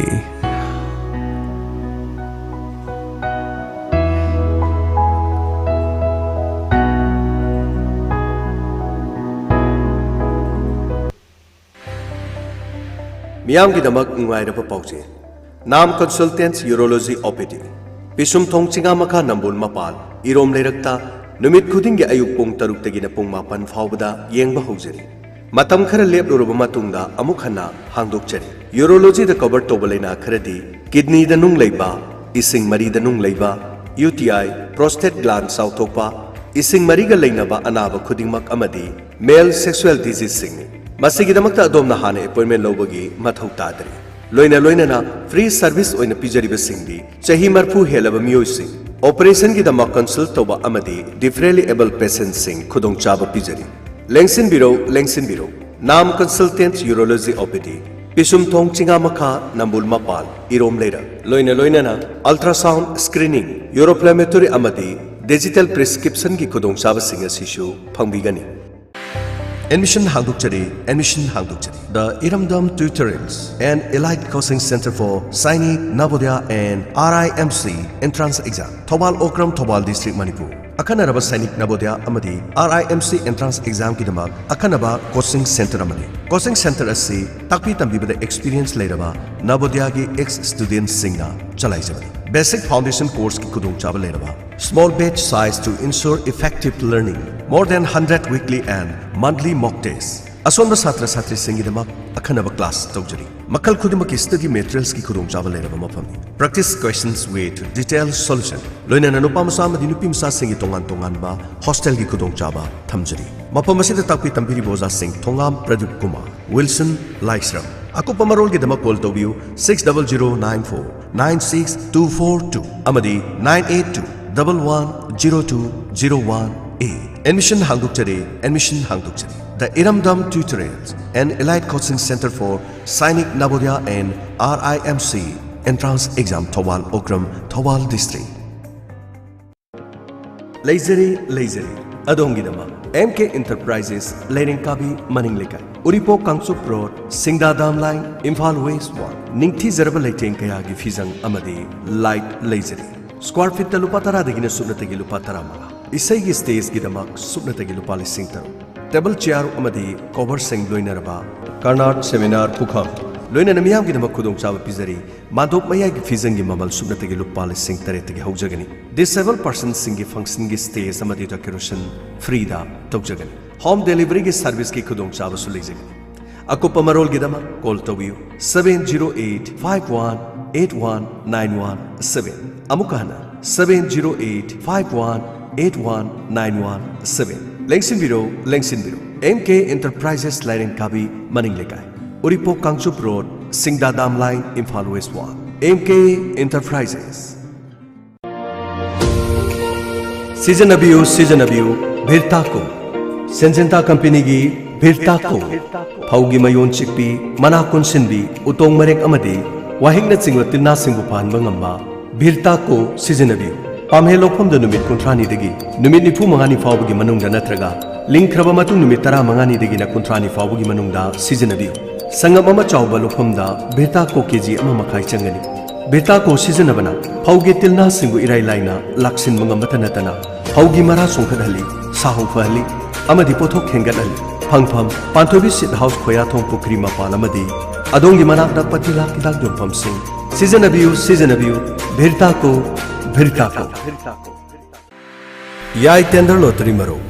Yaripo Bajar Thobal District Manipur Yaripo Bajar the Labor Yai Tender Lottery Marupna Sinjaba Tender Shu Amadi Lottery Shu Animak Yauba Marup Ama Lakiba September Gitankun English Singani Kungani Thodi Hauseragani Tagi Sentang Lupa Lising Kun Oigani Apun Basenpamna Lupa Lak Yankai Oigan Marup Kipesa Marup Laubul Oiganumit Adumaktada Bijagan Marup Asigi Organizer Agent Share Amat Haraga Apun Mama Singh Chani Yankai Mathoi Oijagan Marup Asi Lottery na Tha Ani Tender na Tha Mari Sanajagan Marup Asida Lottery Pawami Aduna Numit Aduda Lupa Lak Nipu Fangani Lottery winner Aduna Thagi Sentang Makhatana Hulero Wat Hori Balupa Lak Tara Aduna Marup Hek Loibaga Pitok Chagan Ahanba Tender Kakpa Matamda Lupa Lak Nipani Makhadi Ibayadi Minimum Tender Amount Asi Lupa Lak Nipana Oijagan Maximum Tender Amount na Lupa Lak Nifuga Nipan Oijagan Tender Pangkiba Laukraba Members Singsu Lupa Lak Anigi Balance Asina Aroiba Lucky Droda Thamjagani Thagi Marup Ki Sentang Marup Laugadaba